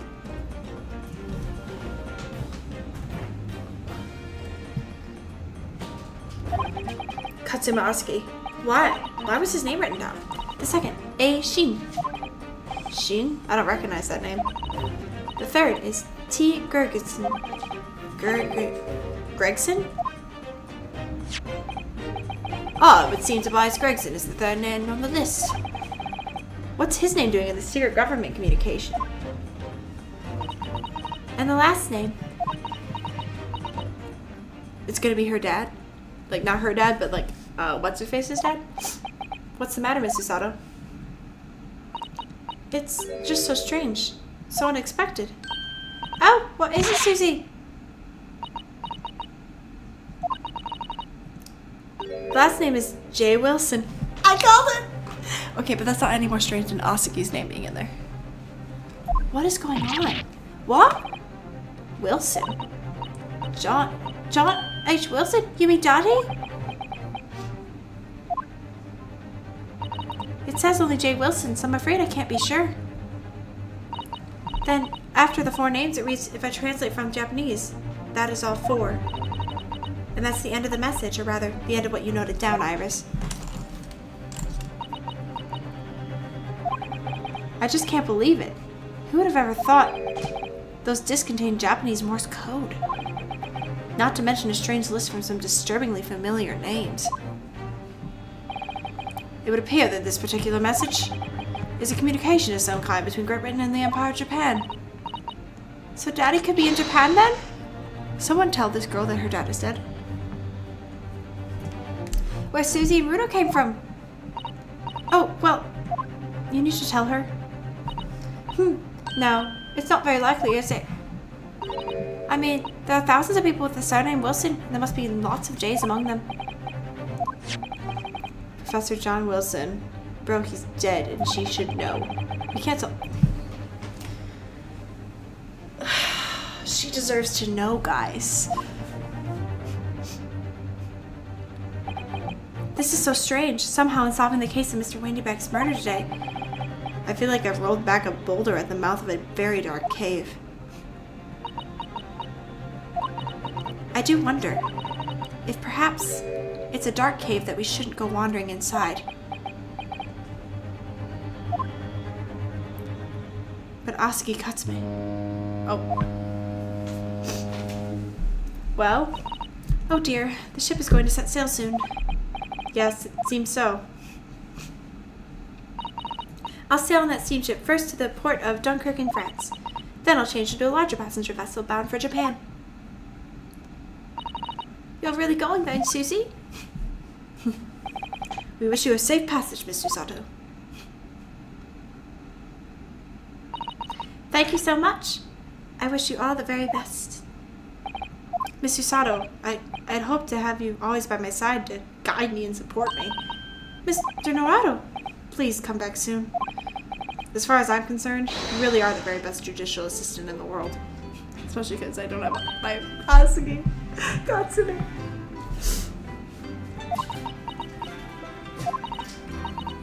I'm quite sure I'll be back before you know it. Really, Susie? Oh, now don't forget, Iris. I made you a promise I've yet to fulfill. A promise? About your manuscript? Ah! Oh yes, the House of Baskervilles. I'll be waiting for you then, Susie. A promise is a promise. Definitely, Iris.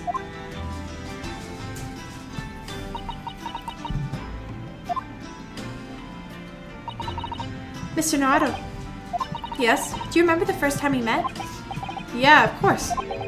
On the SS Burrow when I dragged out from that wardrobe, still half asleep. If I remember rightly, you threw me halfway across the cabin with a Susato takedown. You know very well that I'm talking about the time after that. It's strange, but being thrown together as we were in that case, I somehow felt straight away that you were the perfect person to continue Katsuma-sama's great legacy. Miss Usato. And my instincts were right. I really want to believe. No, I'm sure that... She's so sweet. I'll be back soon. Farewell until then. She's such a sweetheart. Why is my best friend's name in a government thing? Like, huh?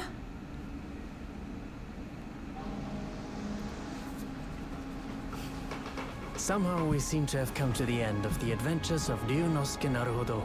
I said that so wrong the entire game.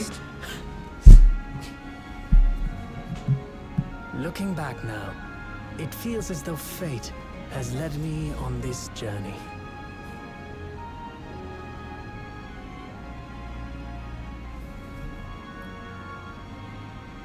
Fate led me to becoming a lawyer, to traveling halfway around the world, to meeting the great detective. I'm sure there'll be trials and tribulations ahead. Of course there will. But whatever happens, I know I'll be able to turn my fortunes around.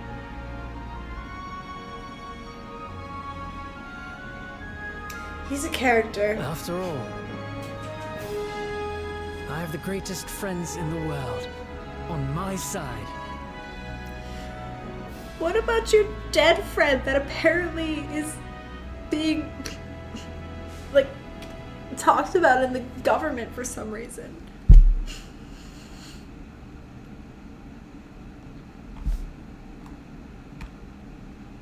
Oh, hello. Ah, yes, Mr. Noir. Yes, Mr. Sholmes? I have some rather awkward news. The railway company has decided to sue over the special express train, apparently. Huh? It caused such a commotion on the line, all the other trains had to wait at stations? But really, we would never have made it to Dover in time otherwise. Anyway, I explained everything, and how it was all your fault. Huh? Huh? Oh. I know what this is leading to. I believe a formal complaint should be delivered to your office tomorrow. But not to worry, my dear fellow, according to Mr. Sato. You love defending yourself in court. Huh? Huh? Huh? It's alright, I'm perfectly happy to testify. He really didn't look like the sort of man who'd do something so outrageous. See? You ready? Mr. Sholmes? Yes? A word if you don't mind. Why, certainly. Any word you like. Bellow it out, my dear fellow. Oh yes, I love Rena's words. I just know the one he's going to use here. Then, I really must say... Objection!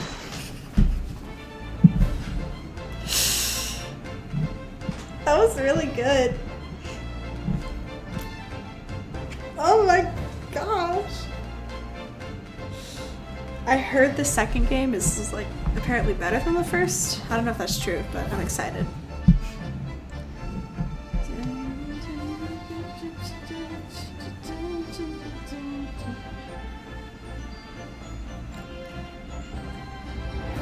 Hundreds of resorts arrived at the Baker Street from all over Europe.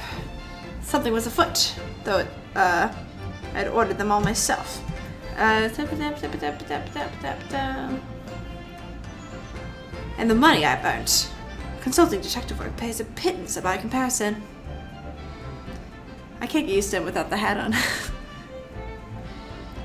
Alright guys, you can do a credit watch later. I will see you next time for the second game, probably. Although we'll see what Iris is up to. Haven't stopped to wink. This manuscript is due tomorrow now. Yeah, there's so many questions we have unanswered though. So first of all, my friend's name is in a government communication. Her dad's in a government communication. Then what's his name? The cop dude, and then a rando that we don't know. Did my friend not die tripping over a ballerina? Anyway, so there's that. We don't know. I forgot about this case. We don't know like the full story of why not Van Gogh, whatever his name is, hates us. And apparently an entire, race of people, which isn't good. We don't know the whole story behind that story that she wrote and why Sholmes didn't want that story to go get published. I have lots of questions and I expect them to be answered promptly. And I don't expect spoilers. But yes, this was fun times. The pacing was a little funky, but I had a good time. I enjoyed myself. I don't want to go on this ship, bro. This is where the dude died. All I did was give Wise Osmic Vegetable in my pocket. I'm glad he's still alive. I was worried. Because of the Curse of the Reaper. No, it's interesting. I don't think I'm going to have like an analysis of how I feel until after I have a second one out. But again, I haven't put out an analysis of Ace Attorney yet either, so I don't know. This is interesting. I've been entranced by the credits. I don't understand this guy either. I don't know. Also, I want to know, are we going to have the same prosecutor for the entire second game? Because honestly, I don't really want a different one. Or are we going to have that situation where we like get to defend one of the prosecutors? I don't know. I want to learn what his deal is. Because he's weird. And you feel guilty for liking him because he's really sassy, but he's also really weird. But also, like, why? Is my best friend dead? If he is dead, why is he dead? Why did he have to die getting pushed over by a ballerina? I suspect things. Did we see a body? Is this like Avengers rules? Like Marvel? If you don't see a body, he's not dead. I don't know. I have to cope with this. I don't know. I'm gonna cope with my friend's potential death and not death because I'm still not over it. He was such a good character. Yeah. Alright. Well, until next time. Bye.